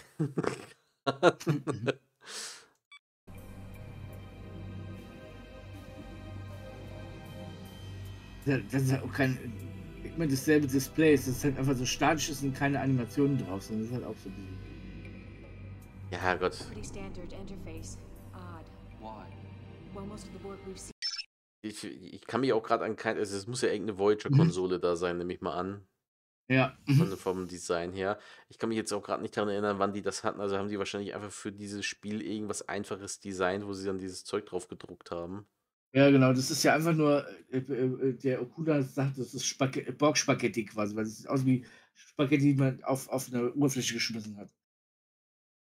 Echt, so ist das Design entstanden? Ja. Normalerweise, ich kenne halt diese Borg-Konsolen nur als Stehkonsolen, wo diese Grafik halt an dieser Rundung ist quasi. Wie so eine Ja, Werbesäule quasi. Also ja, ich weiß, was du sieht meinst, halt ja. komisch aus, wenn es so eine Stehkonsole ist, weil das haben die Borg ja eigentlich nicht. Nur wenn sie assimilieren eigentlich, ja. Ja, genau. Und das sehen wir ja in der Regel nicht so häufig. Wir sehen ja Mhm. eigentlich, wenn dann eher Borg-Interieur. Und dieses bronzefarbene Ding da im Background, das haben sie aber auch von TNG über in alle anderen Genau. Serien übertragen, Ja, oder? genau. Ja. Das sieht man auch mal im Computerkern von der TNG irgendwo oder so. Oder Mhm. bei irgendwelchen Schiffswracks, wo sie dann im Background. Bei irgendwelchen Klingo-Alien-Schiffen war das auch schon mit drin. Das ist einfach so ein Ding, was sie mit so Tiefzug, also so, was sie abgeformt haben und dann mehrmals kopiert haben. Mhm. Oh mein. Aber wirkt effektiv. Why would they need something like this? Yeah, remember, they've already totally assimilated one Starfleet officer. Maybe this is his influence. Or maybe it's a trick. Somehow, I don't think the Borg understand the concept of trick. Okay, security. You think you can bypass the Borg lockouts and get us the information we need?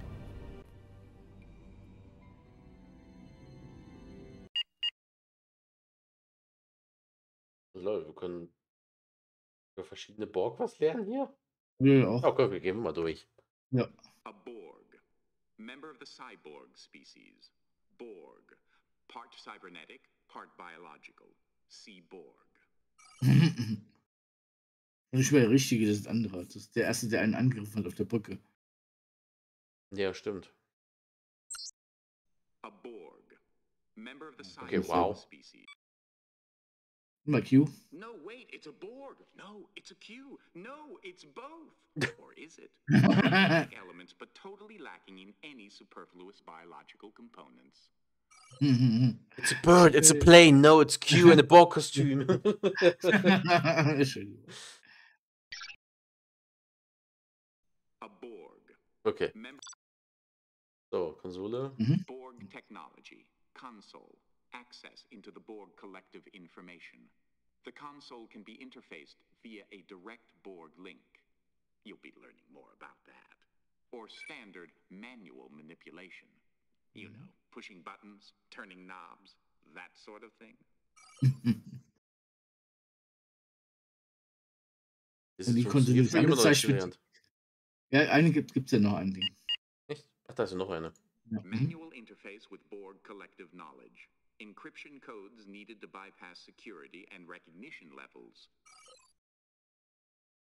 BORG, an extremely powerful cybernetically enhanced species of humanoids. Planet of Ach guck, origin. Bijani kannst du auch First anklicken. Ja. encountered, stardate 42761.3, when the USS Enterprise was transported deep into the Delta Quadrant during a hostile encounter with a member of the Q Continuum. Hostile indeed. Bunch of bitches.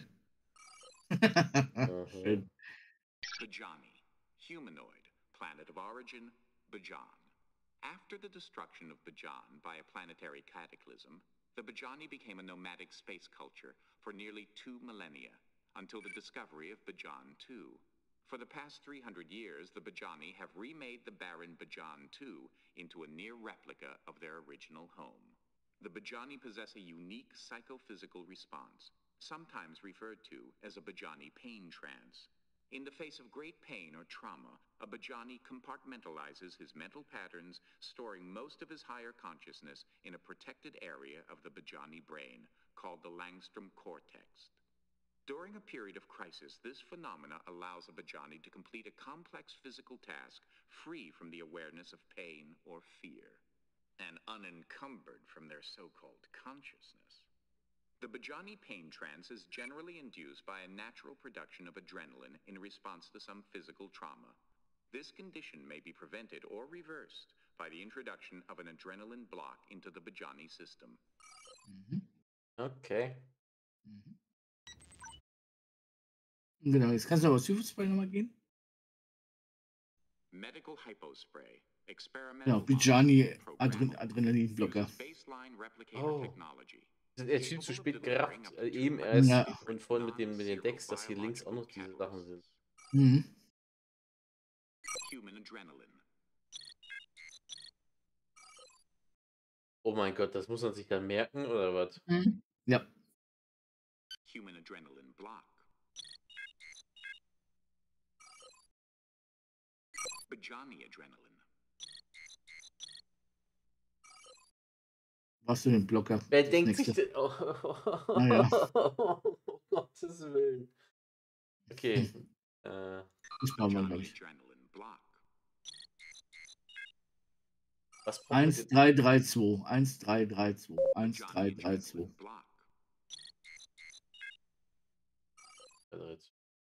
Genau.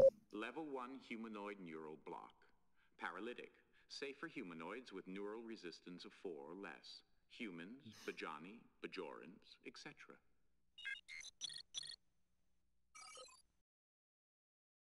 Level 2 humanoid neural block. Paralytic.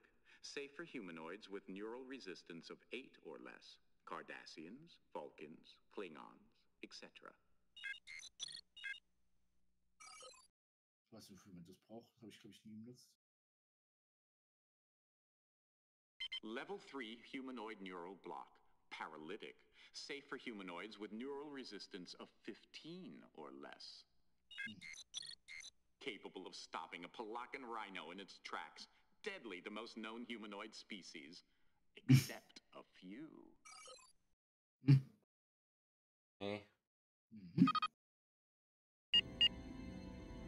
Das müssen wir uns noch angucken, die Konsole. Meinst du? Ja. Manual interface with BORG collective knowledge. Encryption codes needed to bypass security and recognition levels. Ach so. Das hatten wir schon mal. Danach sind wir auf die Spezies gekommen. Oder muss ich hier noch irgendwas klicken? Oh. Nee, ich glaube, wir müssen das ausprobieren und dann finden wir raus, dass das nicht funktioniert. Und dass wir uns halt assimilieren lassen müssen, um das zu bedienen. Oh. Also so ein Selbstopferungsding wie... Ja. Oh.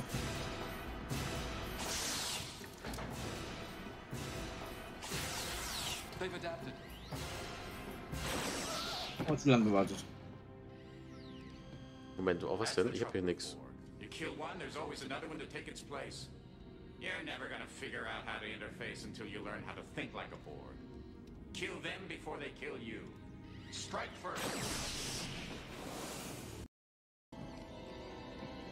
Okay. Nein, Oh nichts Gott. machen, nichts Ja, machen. ja, schon klar.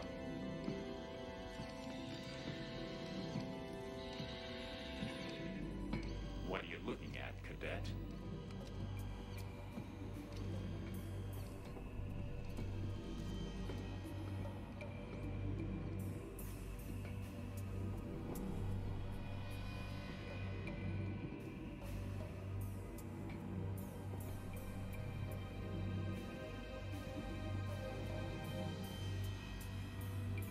Ob ich schon eine Taste gedrückt? Ich glaube gar nicht, gell?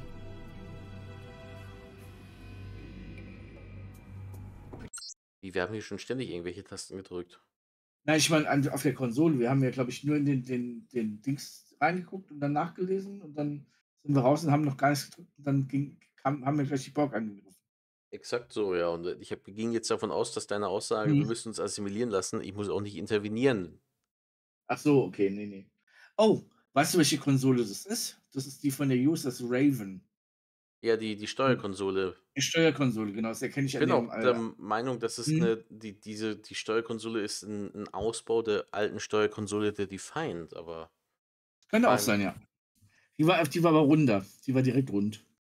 Die war richtig rund und diese Zwischendinger, oder? Ja, ich meine, Ausbau meine ich, die Seitensachen sind vielleicht Ach so, das kann gemacht sein, ja. worden. Und der vordere Teil, ich meine, vielleicht hat man es auch einfach ein zweites Mal gebaut nach der Schablone oder Ja, so und dann ja. Attachments dran gemacht, aber. Ja. Guti. Aber ja. Pretty standard interface. Odd. Why? Well, most of the Borg we've seen have direct interface abilities. Why would they need something like this? And remember, they've already totally assimilated one Starfleet officer. Maybe this is his influence. Or maybe it's a trick. Somehow, I don't think the Borg understand the concept of trick. Okay, security. You think you can bypass the Borg lockouts and get us the information we need?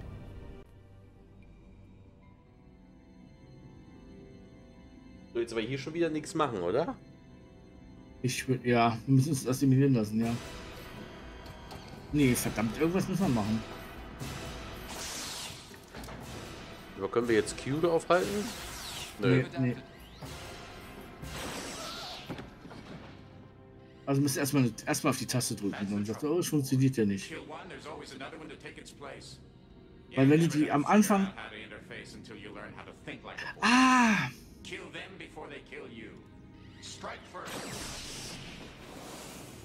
Genau, nee, wir müssen die erschießen. Also die schieß. Hast du nicht vorhin gesagt, ich soll da nicht schießen? Bei den Zweien? Hold on, buddy. I need you. Ah ja. Don't go into one of your paint trances yet. 1332. Something to counteract the Johnny adrenaline. Ich habe aber nichts drücken können, er hat gedrückt. Achso, ne? warte mal, gucken wir mal, ja. It's working. Sprint, I'm sorry about that. But you're gonna have to deal with the pain just like the rest of us humanoids.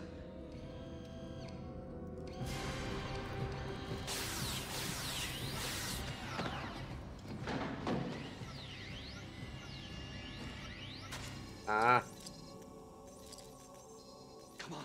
We have to get out of this corridor before more of them come. But it's got sprint! Later, that's an order.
Oh Gott, müssen wir uns das merken?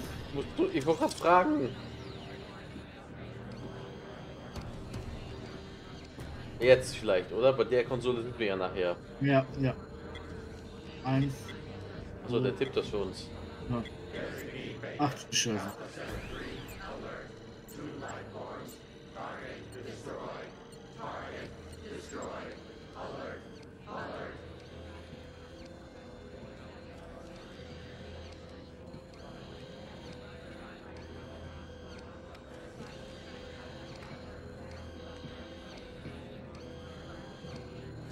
Weißt du, woran.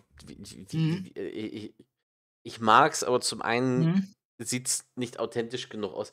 Weißt du, wie das Ja, aussieht? Das ja. sieht aus wie so ein begehbares Museum für Star Trek Ja, oder ja, sowas, wo du als ja. Zuschauer so durchgehst oder so. Mhm. Ja, es ist ein Computerspiel. Ja. Aber schlecht ist es nicht. Für ein Computerspiel derzeit auf jeden Fall Hut ab. Mhm.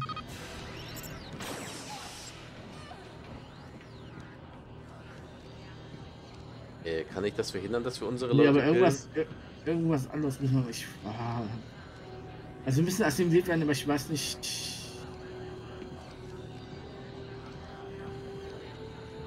Ja, mal gucken, wo uns dieser Weg führt, bevor wir neu laden. Ja, genau.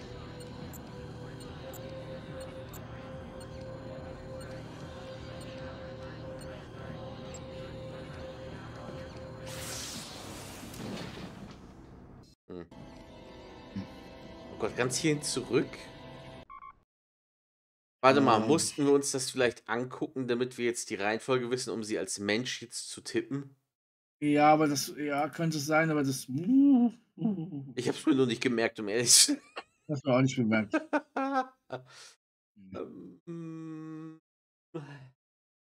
es waren auch so viele Tasten, deswegen. Ich weiß noch nicht, mussten wir uns erst die linke Konsole oder erst die rechte Konsole merken? Ich glaube die rechte, weil die linke ist ja nur ist ja mit einem, Hilfe, mit einem BORG-Dingsarm benutzbar.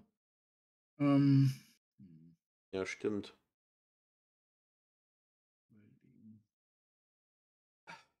Okay, wir machen mal Folgendes. Ich mache mal hier, erinnere mich gleich dran, dass wenn wir da wieder bei der Szene sind, dass ich die Aufnahme anmache, damit wir jetzt hier nicht eine unendlich lange Aufnahme erzeugen. Ich mache mal hier eine Aufnahme. So, Freunde, wir sind back. Wir wissen jetzt den Code, den man sich als assimilierter Borg angucken muss, um es danach als Mensch dann einzutippen.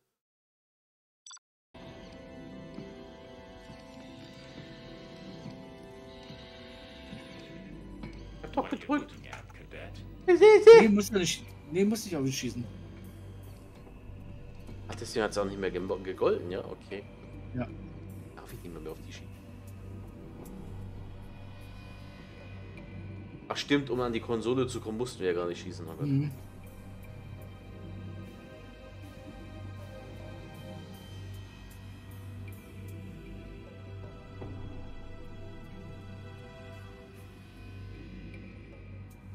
Pretty standard interface. Odd. Why? Well, most of the Borg we've seen have direct interface abilities. Why would they need something like this? Hey, remember, they've already totally assimilated one Starfleet officer. Maybe this is his influence. Or maybe it's a trick. Somehow, I don't think the Borg understand the concept of trick.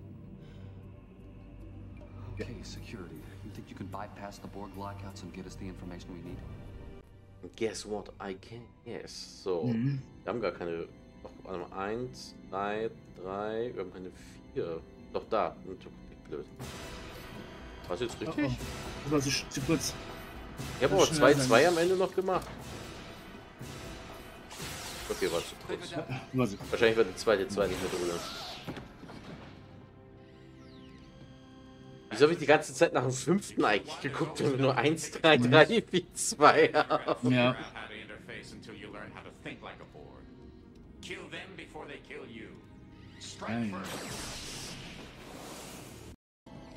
Irgendwie müssen wir das Ganze hier. Ach nee, warum klicke ich denn noch? Gott. Also es gibt mehrere Möglichkeiten. Kann ich es vielleicht sogar als Borg tippen? Hold on, buddy. I need you conscious. Don't go into one of your pain trances yet. What is that? Something to counteract the Bajani adrenaline. It's working. Sprint, I'm sorry about that. But you're gonna have to deal with the pain just like the rest of us humanoids.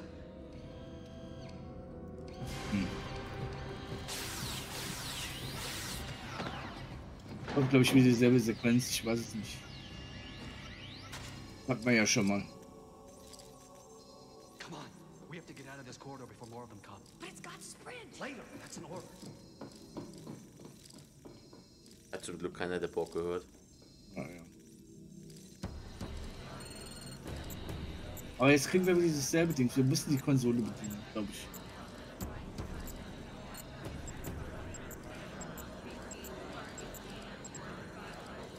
Okay, als Borg ist es dann quasi ab hier eine komplette Videosequenz, bis wir erschossen werden. Ja, ja, genau.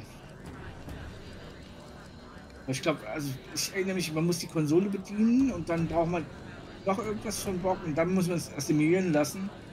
Und das wird, dann haben wir irgendwie Dings, glaube ich. Ich bin mir nicht sicher.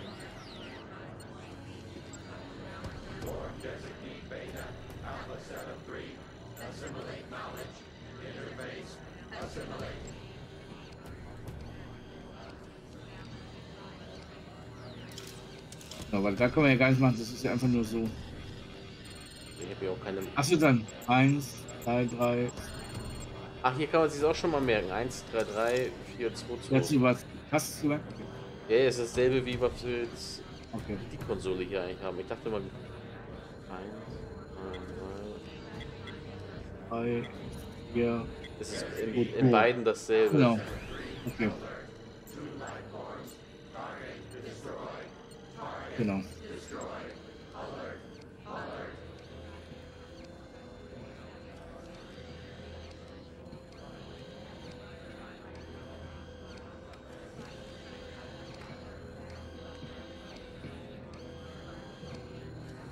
Da fehlt auch ein bisschen die Luftfeuchtigkeit. Das müsste irgendwie auch so ein bisschen Nebel drin sein. Weil das haben wir ja in den alten TNG-Dingen noch gar nicht.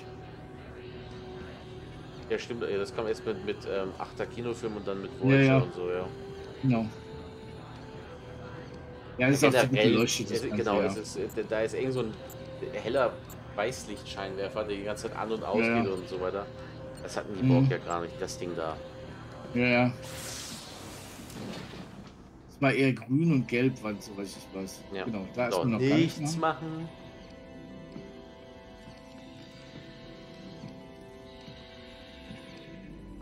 What are you looking at, Cadet?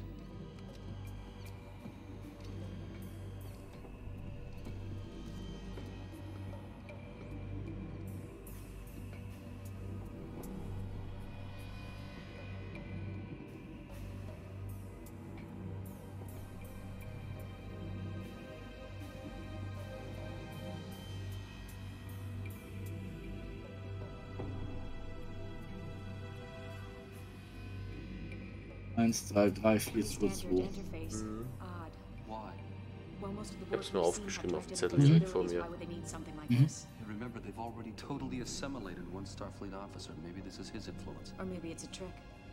Somehow, I don't think the Borg understand the concept of trick. Okay, security. You think you can bypass the Borg lockouts and get us the information we need?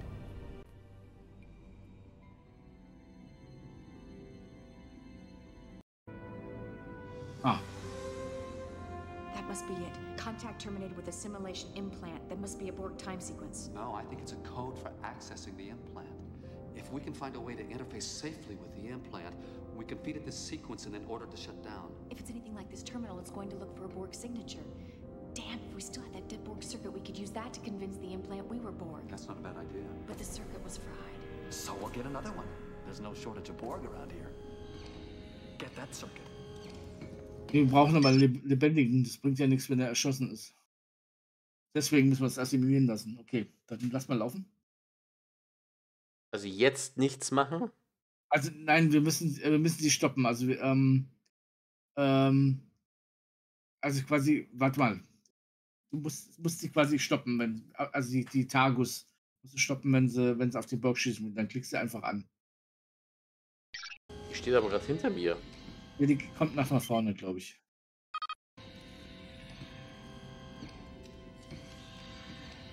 You're sure about it? Ah. Jetzt. Auf ihren Arm klicken. Achso, ich habe auf ihren Kopf geklickt. Egal, zählt auch. We need a living Borg.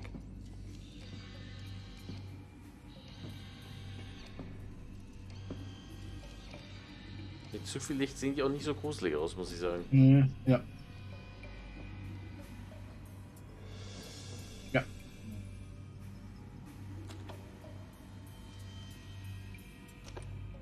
There's got to be something we can use on the Borg that'll stun them without killing them.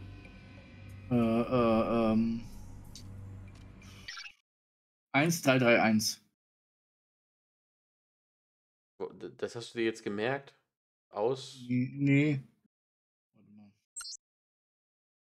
Das hier, ne? Medical Hypospray. Experimental Das model. stärkste Neutral-Ding hier einfach, oder? Nee, warte mal. Humanoid neural block. Paralytic. Safe for humanoids with neural resistance of 15 or less. Capable of stopping a Polakan rhino in its tracks. Deadly to most known humanoid species. Except a few. 1331 muss es sein.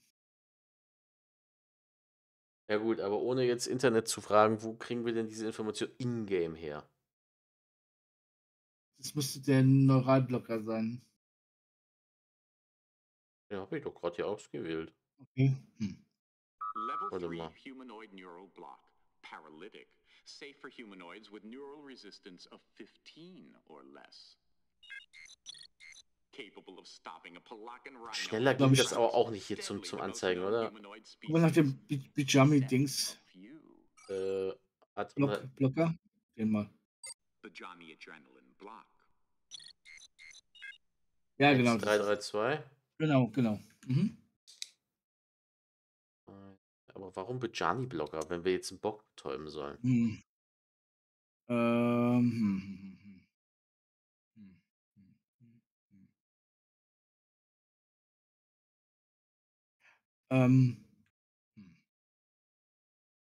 Ich würde eher gesagt mit dem Neuralblocker, dem ganz normalen, auf dem Board Also wir gehen. kriegen. Nee, warte. Lass uns das mal lieber so spielen, wie. Mag Ja, das mach du nicht mal. nach Anleitung irgendwelchen Ja. Dingern. Ganz ehrlich, das geht mir nur zu schnell da, aber. Level 3 humanoid neural block. Paralytic.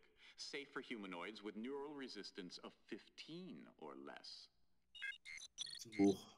2, 3, 4. Das ist zu hoch, das ist zu viel. Level 2 humanoid neural block. Paralytic. Safe for humanoids with neural resistance of 8 or less. Cardassians, Vulcans, Klingons, etc. Kannst du diese Reihenfolge da oben merken? Ja. 2 humanoid neural block. Das ist aber zu hoch. Safe for humanoids with neural resistance of 8 or less. Cardassians. Level 1, glaube ich, reicht schon. Etc. Das hier ist für Vulkanier, Borg, Klingonen. Ja. 1. Borg sind weniger als Vulkanier, Klingonen? Ja, weil sie sind immer noch Menschen. Wir initiieren es ja nicht in das Technische, sondern in den Menschen quasi. Wo wissen wir denn, dass der assimilierte Borg ein Mensch ist und nicht irgendwie Vulkanier? Level 1 humanoid neural block. Paralytic. Safe for humanoids with neural resistance of 4 or less. Humans, Bajani, Bajorans, etc. 2, 3, 1, 1. Habe ich jetzt gesehen. Du auch? Ja.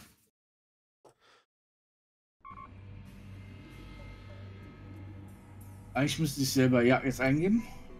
2, 3, 1, 1. Muss ich noch drücken?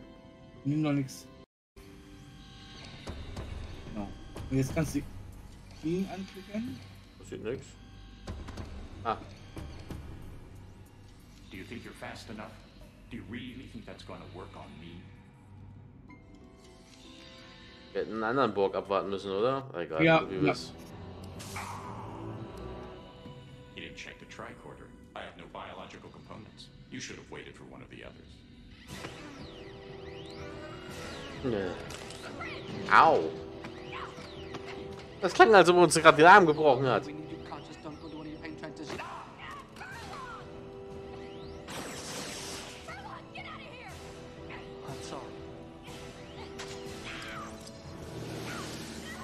You are in a Bajani pain trance. Your friend Furlong wasn't able to stop it. The Borg don't seem to notice, though. They're assimilating you at this very moment. At least this time you won't feel it. Oh, it looks like you're waking up. Oh Gott.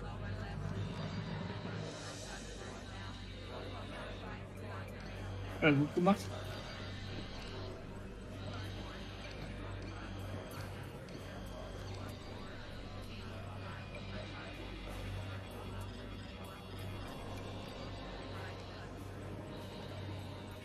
Interesting. Borg, yet not Borg. Do you feel it? It's different this time, isn't it? Okay. Haben die eigentlich ihre Bauchhände oder? Ja.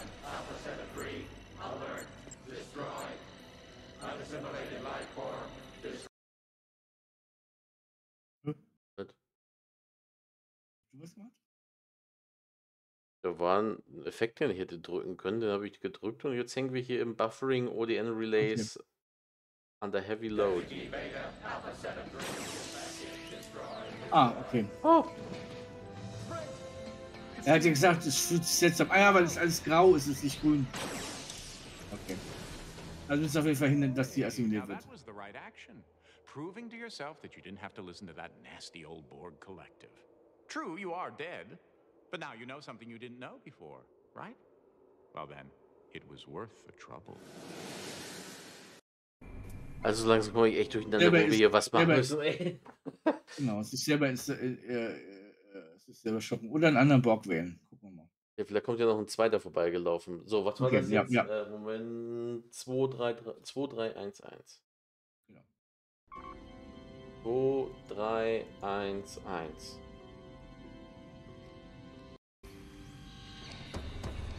So, den nehmen wir jetzt nicht, ja?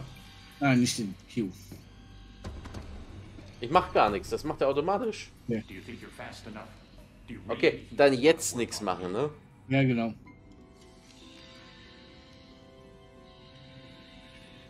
Haben wir etwas von Scan vorhin gesagt, oder? Dass er gar keine biologischen Dinger hat. Ja, das haben wir da gesehen in der Auswahl.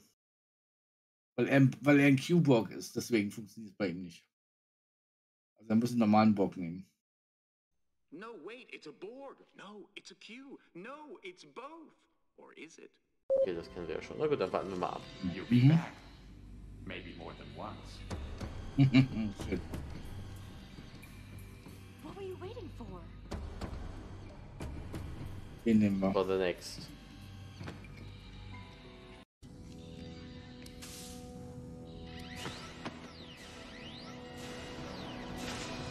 Das war jetzt richtig?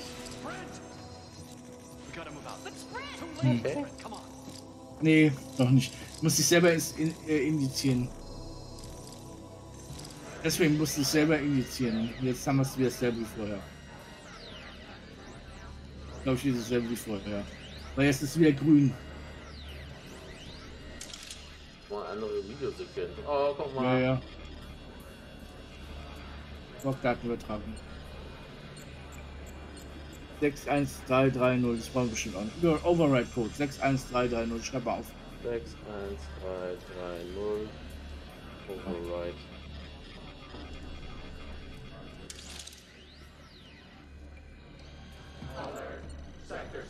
Ey, wenigstens nehmen wir alle Szenarienmöglichkeiten mit. Ja. Ehrlich gesagt sogar sehr unbewusst. Ah ja. Diese Sachen weiß ich noch, aber das ist am Ende keine Ahnung. Da habe ich, glaube ich, einfach nur rumprobiert, bis irgendwas geklappt hat. Damals.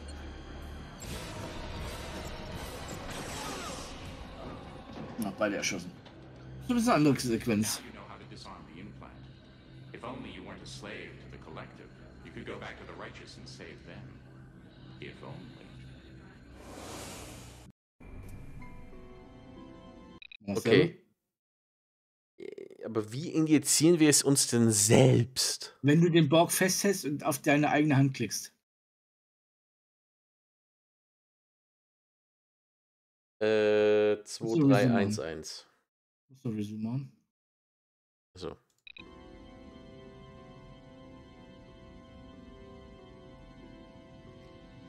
Geht das dann auch schon bei Q? Nein.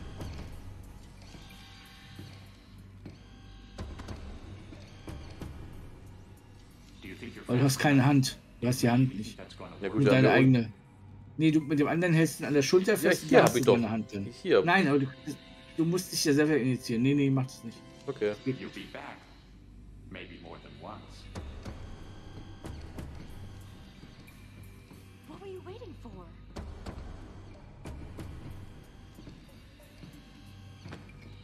Jetzt ist deine Hand. Sprint, what are you doing? Wasting time. This is not set for a Bajani. I think I need to renew myself in some alternate reality. Come on, everybody, let's go. Such an amateur. Oh Gott. For real? Ja. Oh, bitte zeigt jetzt irgendwo eine Kamera oder sowas. Come on. Tut mir den Gefallen.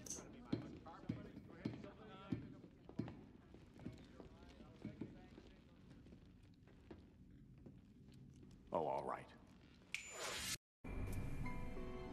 Pause nochmal. Gut, dann müssen wir jetzt mal... Medical Hypospray. Was müssen wir denn nehmen? Bajani Den- Adrenalin oder Bajani Adrenalin Blocker? Den Blocker. Capable of delivering up to 200 different Bajani adrenaline Ja. block. 1, 3, 3, 2. 1, 3, 3, 2. Genau. Ach, guck mal, das ist das. Okay. Mhm.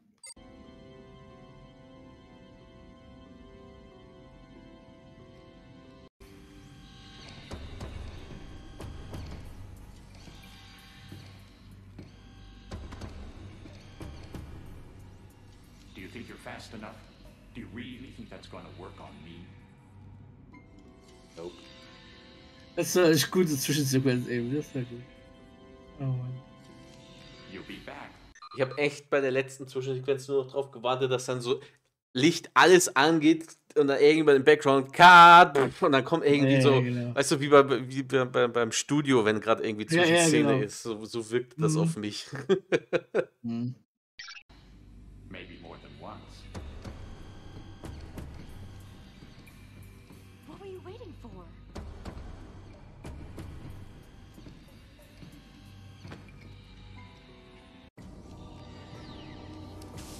Sprint, what are you doing? Wasting time. Oh. This is not set for a Bajani. I think I need to renew. Wie nicht Set für ein Bajani, das ist natürlich. Oh, das ist das normale Adrenalin. Guck nochmal aufs Also Scan. doch kein Blocker, sondern das Doch, Adrenalin. das volle Adrenalin, ja genau. Medical Hypospray. Ja, Experimental wir haben aber gerade den Obere. Adrenalin-Blocker genommen. Ja, nehmen wir das obere. technology. Bajani adrenaline. 1, 3, 3, 1. Okay. Nein. Okay. Ja, Renew klar. myself in some alternate reality. Come on, everybody, let's go. Such an amateur. Die Musik geht aus. Oh, ja. Donuts, frische Donuts. Genau.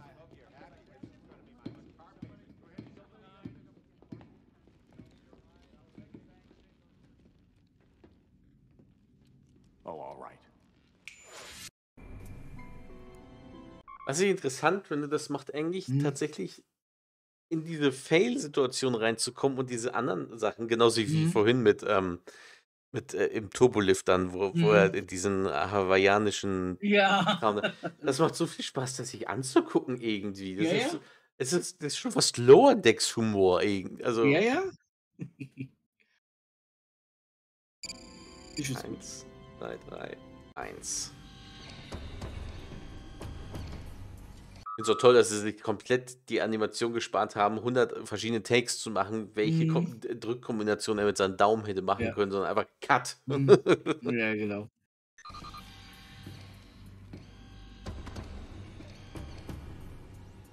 Do you think you're fast enough?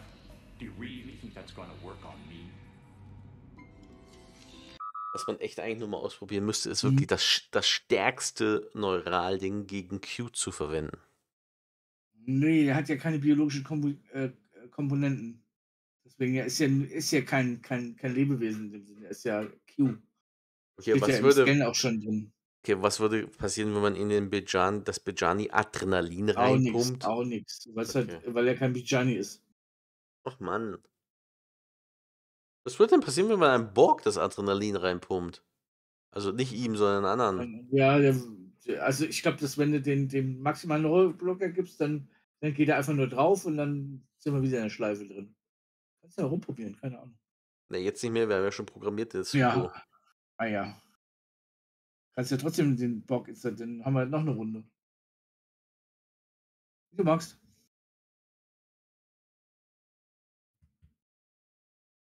Gut, Hund.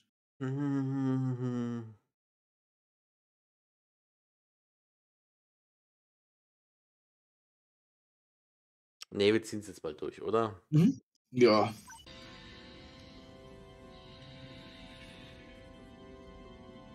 Aber ganz ehrlich, scheiß drauf. Ich will's jetzt sehen. You didn't check the tricorder. I have no biological components. You should have waited for one of the others.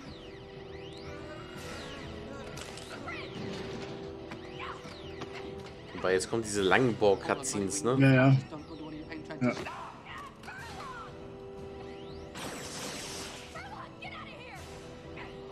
Ja, ist die Assimiliert.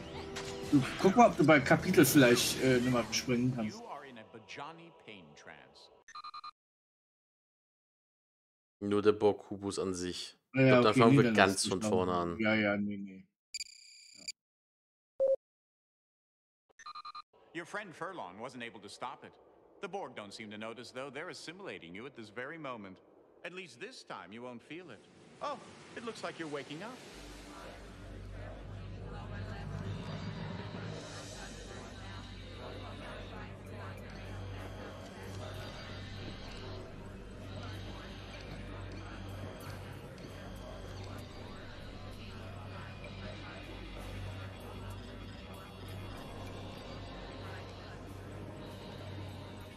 Interesting. Borg, yet not Borg. Do you feel it? It's different this time, isn't it?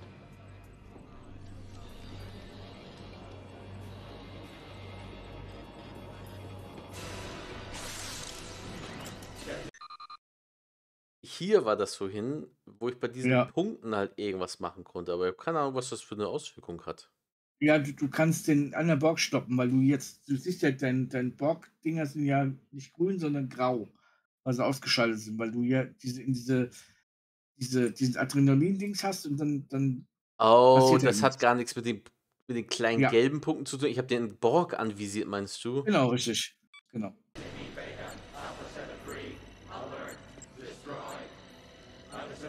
Ja, stimmt.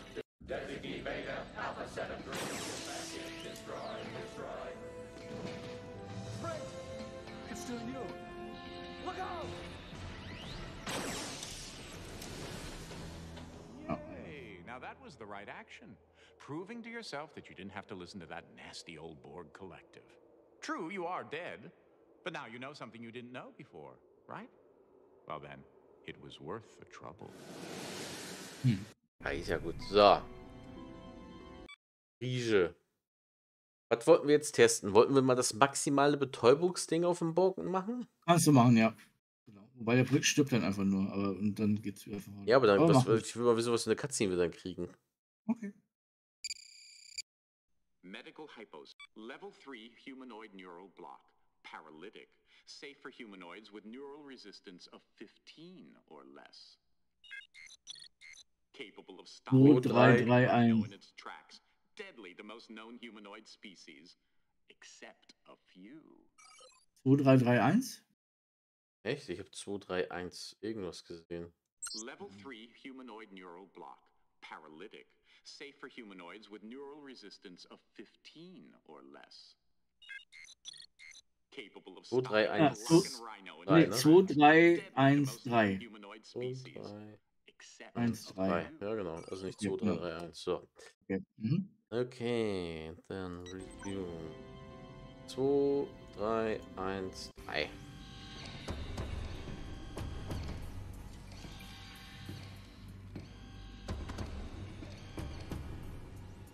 Do you think you're fast enough?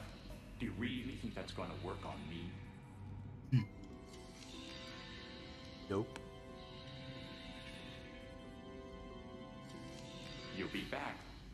Maybe more than once. Irgendwie will ich auch passieren, was passiert eigentlich, wenn wir uns das geben in den Arm jetzt? Dann sterben wir. Aber mach ruhig, probier aus. Ja, sorry, ich weiß, das zieht dann eigentlich nur alles in die Länge, aber ich will jetzt irgendwie wissen, ob da noch andere Cutscenes kommen. What were you waiting for?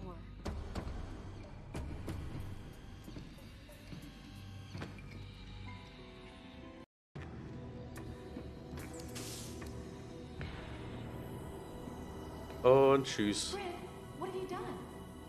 This hypospray is set to stun a Borg. I don't know what it'll do to Bajani. Hat er gerade gesagt, to stun a Borg?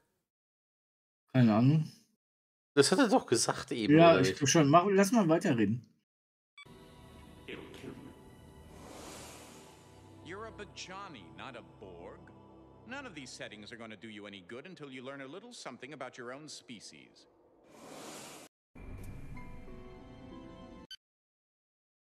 Jetzt kannst du noch Borg initiieren. Ja, machen wir mal. Ja. Wir wissen, ob dann. Was war es? 2, 3, 1, 3. Ja.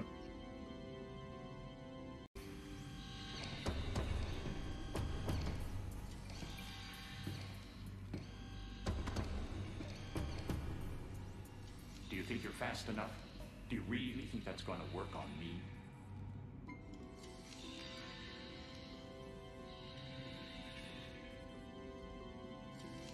You'll be back. Maybe more than once.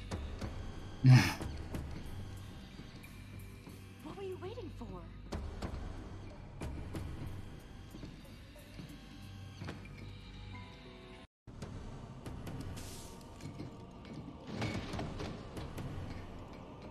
He's alive.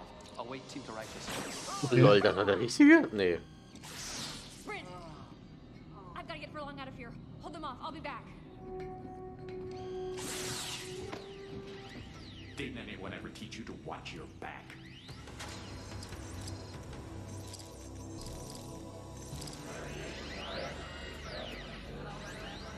Jetzt sind wir da wieder, ja.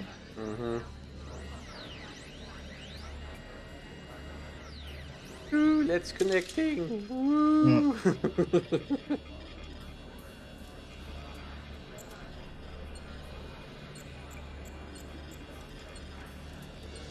Aber irgendwie muss man auch mindestens einmal hier hinkommen, um diesen Code zu kriegen, oder? Das ist ja irgendwie Wahnsinn, ey. Ja.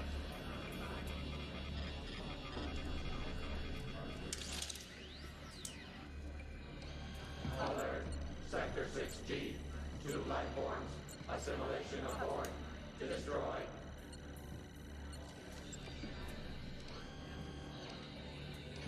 Jetzt landen wir wieder. Hier das Ding jetzt da. Ich glaube, das sollte man nie von hinten sehen, oder? Weil das einfach nur hohl ist. Ja, genau.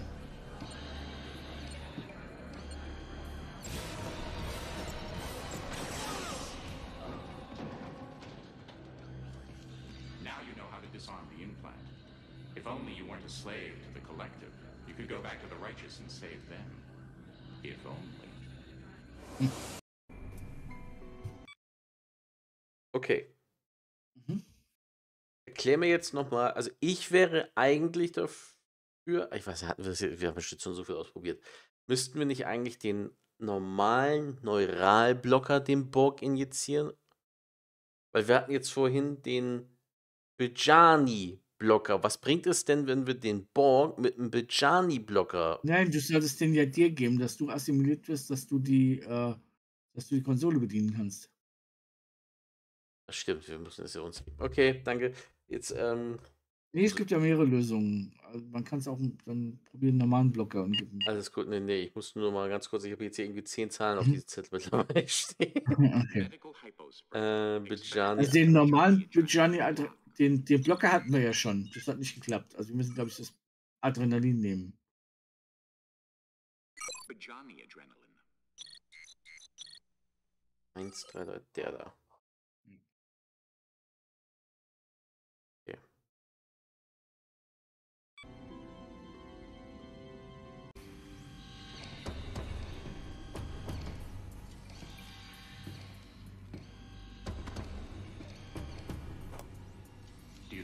fast enough? Do you really think that's going to work on me? Ja, ja, ja.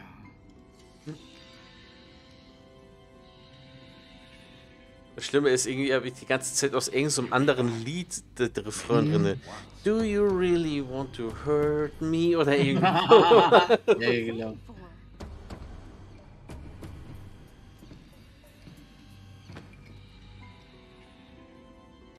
Mal ganz doof. Mhm. Also, ich will es jetzt nicht hinterfragen, aber wenn wir uns das jetzt geben, Ja. landen wir dann nicht quasi am Ende in derselben Szene, dass wir einfach diesen Abbrechcode kriegen? Nein. Okay, also es passiert noch irgendwas anderes als Ja, Borg. ja, ja, ja. Okay.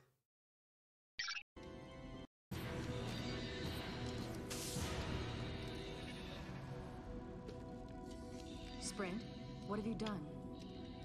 He sent himself into a Bajani pain trance.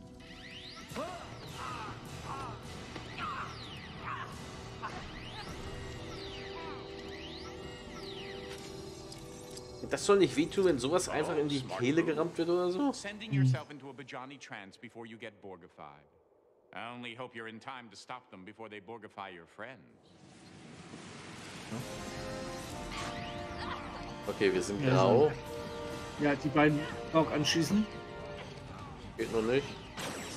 Was, das passiert in der Videosequenz, okay. Oh, ja, okay. Wait! Wait, I think it's him. It's still Sprint.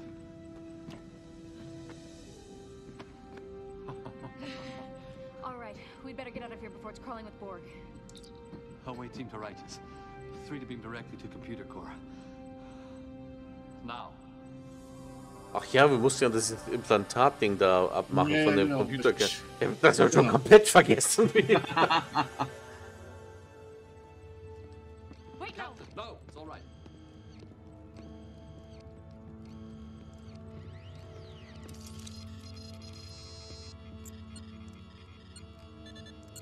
The Borg implant's programming is shutting down, Captain. Also, wir mussten uns das gar nicht merken. Das stand doch da gerade. We have complete control again, sir. Captain, I have a message from Admiral Hansen. We are engaging the Borg. The Righteous is ordered to... Ich find's toll, dass der es gar nicht hinterfragt, dass er ein Borg ist. Er stellt sich Ja, einfach neben den. Genau. remain outside the battle until all first and second line defenses are exhausted. At your discretion. That was all, sir. And so it begins. You mean there's nothing we can do? Not until we're called into action by either the Admiral or the Borg. They also serve who sit and wait, Lieutenant. Let's get a battle ready.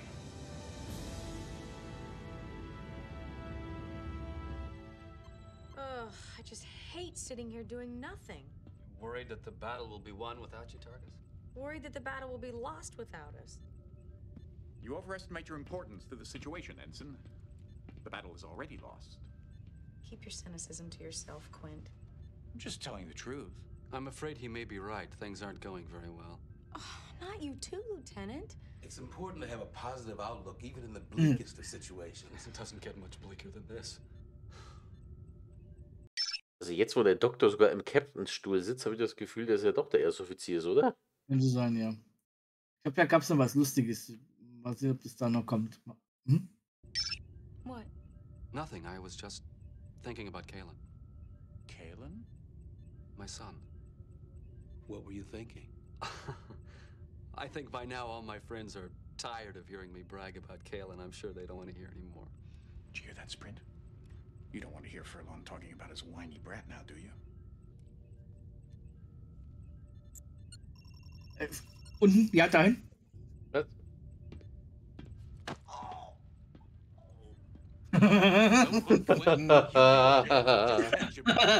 If you just didn't try so hard to make everyone dislike you. Spare me the psychology, counselor. You don't have the tools to analyze me. Your problem is very straightforward, Doctor. You desperately want to be liked. Also Moment, jetzt verwechsel ich. Wer von den beiden ist jetzt der Doktor? Der rechte ist der Counselor. Ach, das war der Counselor. Okay, dann saß der Ja. Counselor gerade im Captain's Chair. Okay, nicht der Doktor. Okay. Ja. Aber auch Commander, also hat auch 3 Pips. Ja, man sieht aber gerade bei Ja, Chakotay nicht, bei Q sieht man es gar nicht. If I wanted to be liked, all I'd have to do is snap my fingers, and I'd be liked.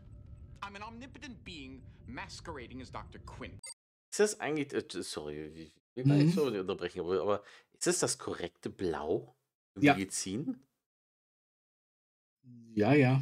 Das war MHN? Okay. Ja.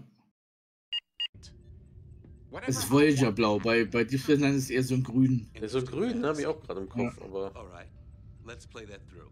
Then why don't you? Why don't I what? Make everyone like you. Because I don't want to. No, because you want them to like you of their own free will. And phenomenologically speaking, you can't force them to do something of their own free will. Sophistry, Baraka. Truth, Quint. Let me give you some free advice. If you want to be liked, try making yourself likable. Wie kann es eigentlich sein, dass dieses 1996er Computerspiel eigentlich ein besseres Writing hat als ganz Discovery? Tja. Was halt von einem der Standardschreiberlinge geschrieben worden ist, wie die damals halt an den Episoden rumgeschrieben haben. Hilary Bader hat auch ein paar andere TNG-Episoden geschrieben. Okay, macht Sinn. Mhm.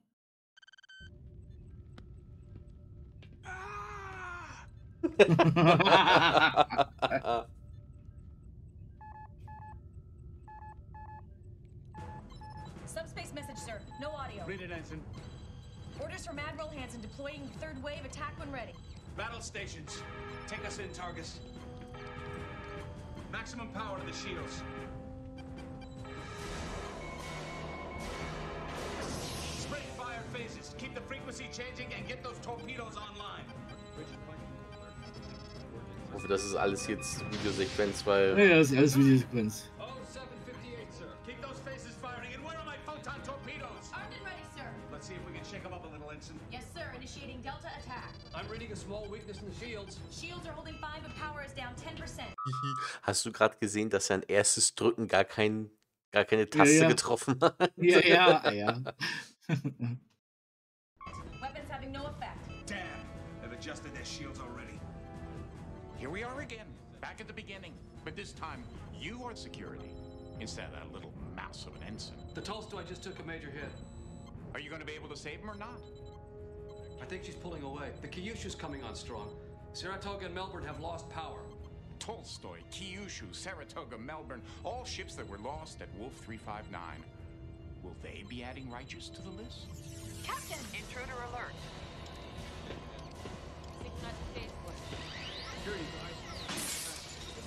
Security, isolate the ops console. At 0800 hours, during the Battle of Wolf 359, the USS Righteous was hit by a Borg weapons discharge and vaporized. It's in your hands. 61330. 6-1. So. Der Override-Code. Ich dachte, ich muss hier wieder irgendwelche Nupsis rausziehen aus dieser Konsole hier links. Security!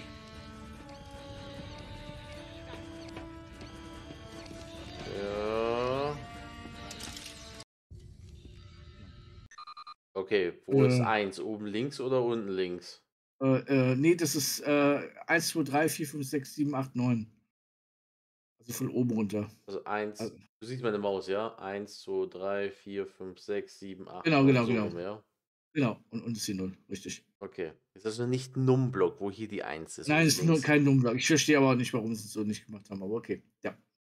Okay. Ja, weil ich glaube, damals war Telefontastatur mehr bekannt. Ja, nicht nur damals, bis heute ist die Telefontastatur oben 1 und Numblock unten 1. Also konnten sich nie auf was einigen. Genau. Ja. Okay, du hast gesagt 6, 1, 3, 3, 0. 3, 3, 0.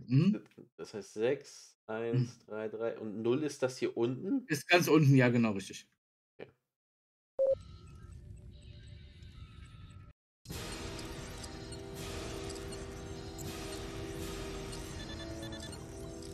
Shielding is modulating.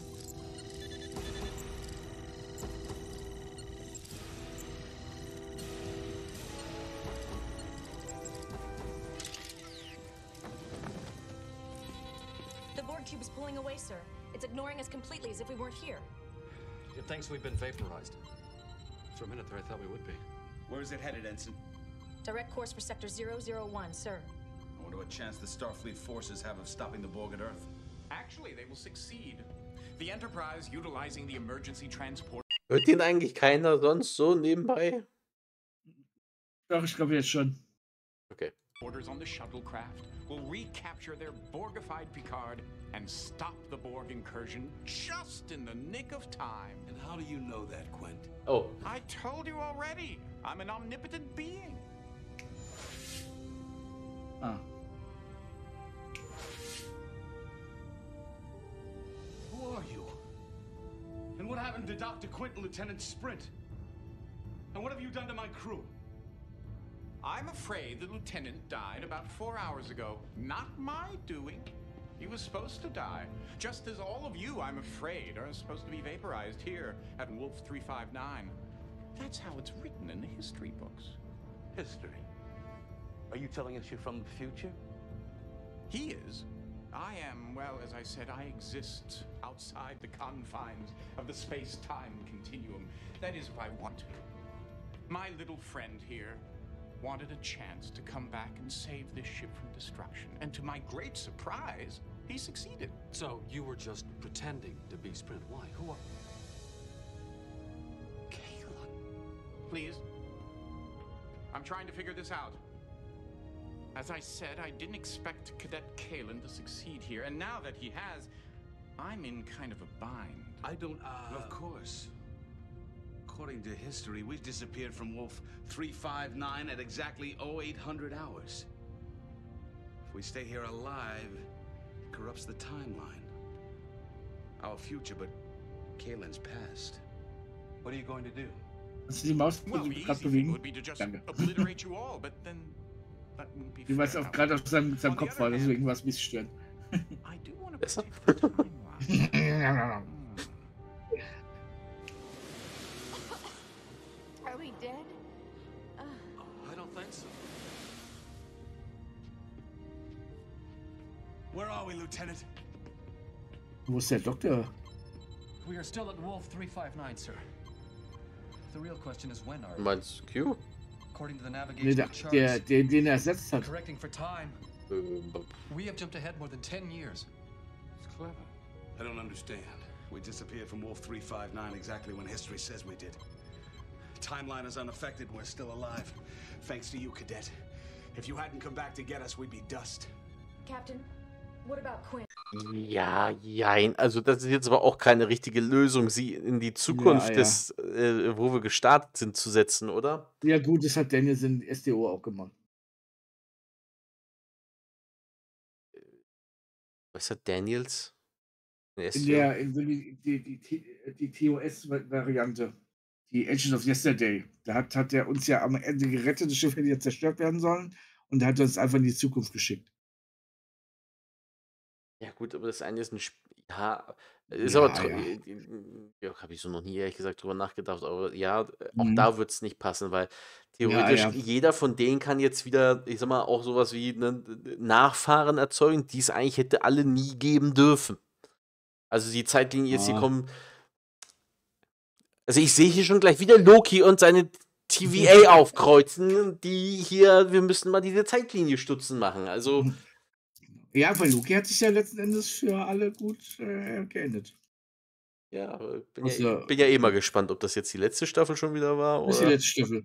Die letzte Wow, Staffel. okay. Okay. Schade.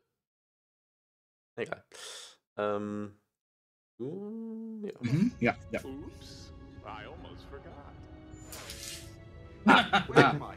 What's going on? Wait. I don't think I want to know. Ja. I'm picking up a vessel 34 Mark 216, heading on a course for Earth.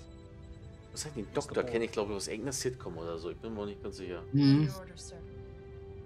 We're a Starfleet ship in Federation space. We may be 10 years behind the times, but I bet we know a thing or two more about the Borg than anyone else in this time. Lay in a pursuit course. Das würde ich jetzt nicht behaupten, aber I think I'm going to enjoy getting to know you. Cadet Furlong. Course laid in, sir.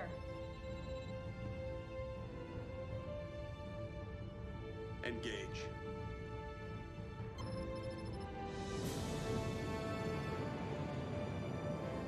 USS Righteous wurde beim Kampf um Sektor Erde. 001 zerstört.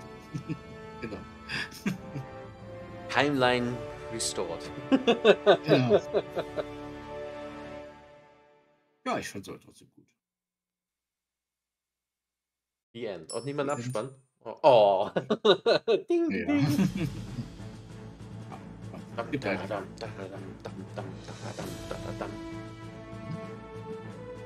Major Barrett war der Schiffscomputer. Mhm. Immer. Marvin Rush, das sind alles so Namen, die man auch. Adele Simmons, Ronald B. Moore, ja. Michael Okuda, Wendy Drapanas. Michael Moores, Hairstylist, ja. Ja, ja. Genau. Westmore Moore kann aber schon da. Ja, ja. Ne? Ja.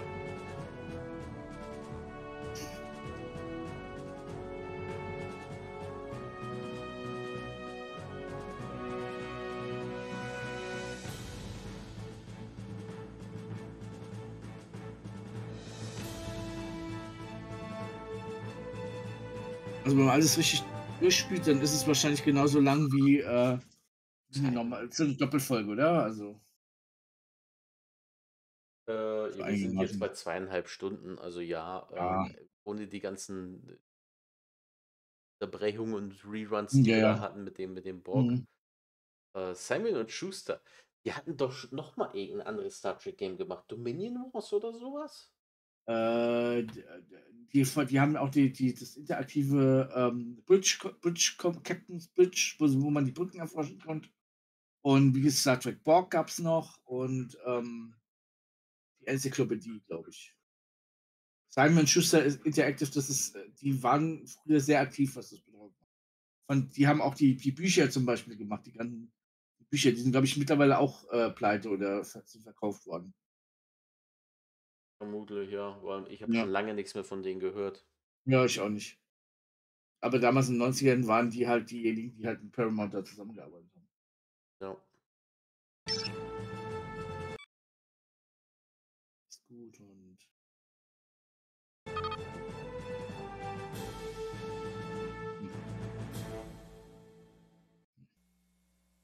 ja. Jetzt wäre von los. Oh, really? Okay, dann machen wir mal Ja. hier Freeze Program. Genau. Und würde sagen, für YouTube machen wir mal so ein Fazit jetzt noch hinten dran. Genau. Lustiges kleines Game mit sehr Mhm. vielen alternativen Wegen und schönen jetzt mal Outtakes. alternativen Enden, Ja, Outtakes genau. und solche Sachen. Also am Mhm. besten fand ich immer noch das mit dem Hawaii-Ding ganz am Anfang schon fast. Ja. Das war echt mega. Warum? Weil ich es kann. Schön. Ja. Ja, also für jemanden wie mich, der es noch nie gesehen und gespielt hat, war es echt, es war schön. Vor allem Ja. aus der Zeit haben wir kein anderes Spiel, Mhm. was, ja gut, ich meine, Grafik ohnehin nicht. Mhm. Das nächstbeste, was ran kann, wo du halt frei drin rumlaufen konntest, war dann irgendwann wahrscheinlich Elite Force auf der Voyager. Ja. Da hast halt die Grafik nicht gehabt. Und das ist halt, weil du die Originalsets hast gehabt, die Originaluniformen. Das sah alles authentisch. Ja, gut, bis auf das Borg-Ding am Ende, das war halt ein bisschen klein, aber sonst was 1A. Also mir hat es sehr gut gefallen. Absolut, ja. Mhm. Also man kann da wahrscheinlich noch garantiert ein paar mehr Cutscenes rausholen, wenn man nochmal hier und da andere Entscheidungen. Als wir assimiliert wurden auf der Righteous in den Korridoren, da haben wir ja irgendwann tatsächlich ein Reload gemacht, als wir angeschossen wurden. Ich weiß ja nicht, wäre das eigentlich geendet weiter? Oder wäre wahrscheinlich dann irgendwie, nachdem wir angeschossen wurden, Q gekommen und ja, das versuchen wir jetzt nochmal oder so, ne? Ich weiß nicht, weil der Vater war ja dann tot, der ist ja erschossen worden, deswegen keine Ahnung. Aber scheinbar gibt es da auch noch einen Weg. Ja, guck mal einen an. Also, ne, trotz seines fast Mhm. 30-jährigen Alters damals sehr viele Mhm. unterschiedliche Wege und Möglichkeiten, alle Wege Mhm. führen nach Rom, Ja. ans Ziel hin anzukommen. Ich meine, der beste Weg ist aber eigentlich, wenn der Vater überlebt, also der Hauptgrund, warum man diese Genau. ganze Ja, genau. Zeitreisegeschichte irgendwie mal Mhm. antritt. Mhm. Sehr cool. Sehr nice. Ja, dann schreibt uns doch mal in die Kommentare, wie ihr es gefunden habt. Mhm. Ob ihr es schon kanntet oder ob es für euch jetzt quasi wie für mich neu war. Ich meine, nach einer gewissen Zeit sind Sachen ja auch neu, weil sie so weit in der Mhm. Vergessenheit geraten sind, Mhm. beziehungsweise auch nicht mehr spielbar waren, bis das irgendwer mal hier Also remastered im Browser gemacht genau. hat. Also, ich hoffe, die Leute spielen es auch durch und gucken sich nicht einfach nur das Ding an. Das gucken vielleicht hinterher, nachdem sie es durchgespielt haben und, nicht einfach Genau. nur das angucken, weil das keine Ahnung. Okay, also durchspielen macht er das. Ich glaube, wenn der Entwickler sieht, wie oft das Ding geklickt und gespielt wird, das Mhm. ist ja dann auch Freude für ihn. Genau. Link findet ihr, wie gesagt, dann unten in der Videobeschreibung. Mhm. So. Und jetzt heißt es wieder lange warten auf was Neues für Star Trek. Ja, August angeblich, Leute. Ne, Februar kommt ja, glaube ich, angeblich, Februar? Discovery raus. Staffelende, letzte Staffel. Ja, da bin ich auch mal gespannt. Also, wenn ich den Trailer richtig gedeutet habe, wird es so eine Art Schatzjagd, Staffel. Irgendwas in der Art, ja, glaube ich auch. Schauen wir mal. Ja. Geschaut wird's eh. Erwarten tue ich nicht viel, aber das ist ein anderes Thema. Die Und, Toni Newsom hat jetzt in 'nem Interview gesagt, sie ist ja im Writers Room für Academy mit dabei mhm. und sie sagt, da sind 2 dabei, die richtig drauf achten, dass, sie kanonisch bleiben, dass sie nicht irgendwelchen Mist erzählen. Keine Ahnung. Weil es im 32. Jahrhundert, da ist ja keine Ahnung. Ja, was im 32. Jahrhundert überhaupt noch kanonisch sein soll, ist so 'n bisschen Mhm. fragwürdig, aber, ne, Gott, gucken wir uns das an. Wir haben uns auch schon 2 andere Staffeln in der Eben. Zeitlinie angeguckt. Mhm. Ich hätte andere Wege eingeschlagen, aber Ja, ja. vor allem, was die meiner Meinung nach ein bisschen egal, will ich jetzt gar nicht drauf eingehen. Es Ne, geht hier um ne. Star Trek BORG, Mhm. bevor wir wieder abschweifen. Genau. Ähm, spielt das Spiel, wie gesagt, Link unten in der Videobeschreibung. Mir hat's echt Spaß gemacht. Guckt mal, ob ihr noch andere Wege findet. Vielleicht landet ihr ja auch in der Zeit, wo, ihr assimiliert auf der Righteous rumrennt, der Vater Mhm. angeschossen wird und dann würde mich mal interessieren, wie diese Wie's Erfahrung da ausgeht. weitergeht. Genau, dann Genau. schreibt uns das doch mal unten in die Mhm. Kommentare. Genau. Und dann sehen wir uns. Ich habe eigentlich gedacht, Anfang nächsten Jahres kommt erstmal wieder zumindest was von STO an neuer Mission. Ist das nicht immer so zum Ja, Januar, stimmt. Februar, März irgendwie so Genau. zum Stimmt, da kommt Jahrestag? der Geburtstag. Ja.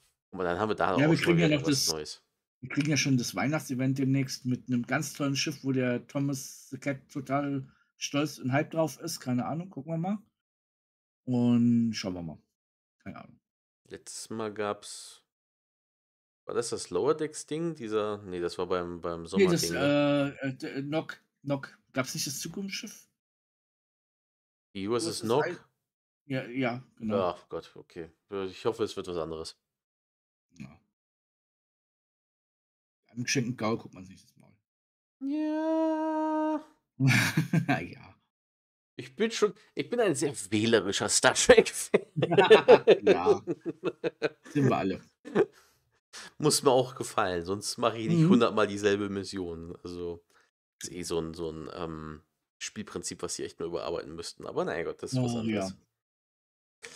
Gut, die Freunde, dann sehen wir uns Mhm. da draußen wieder, wenn wahrscheinlich als nächstes Star Trek Online wieder was Neues zu bieten hat. Beziehungsweise hier Star Trek Infinite werde ich dann auch demnächst mal wieder fortsetzen. Mhm. Mhm. Auch wahrscheinlich als Livestreamer. Nagelt mich jetzt nicht darauf fest, wann. Momentan ist es zeitlich alles sehr, sehr, sehr, sehr, sehr, sehr, sehr schwierig mit der Ja. Arbeit hier zu kombinieren. Das war jetzt schon eine Ausnahme. Ich war gerade mal eine halbe Stunde, bevor wir angefangen haben, fertig. Von daher, es wird weitergehen, es wird kommen und ich habe jetzt erst gesehen, dass hier 1701D steht. Tja. Ja, noch was anderes versteckt? Nö.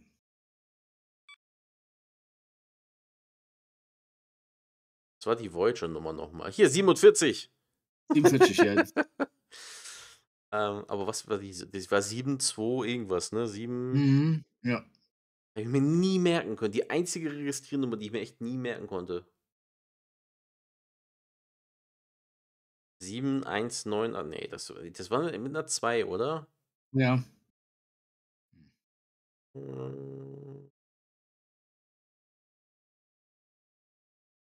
Nee, das sehe ich jetzt hier auch nicht. Doch die logische Fortsetzung, weißt du, wir haben bei unseren Tastaturen nur von F1 bis F12. Mhm. Bei Elkas gibt es dann F12 bis F22. Genau. Das ist eine schöne Fortsetzung. Gut, die Freunde. Ja, dann würde ich sagen, danke fürs Einschalten. Bis zum nächsten Mal. Macht's gut, ne? Jo, Rummel. Osmos.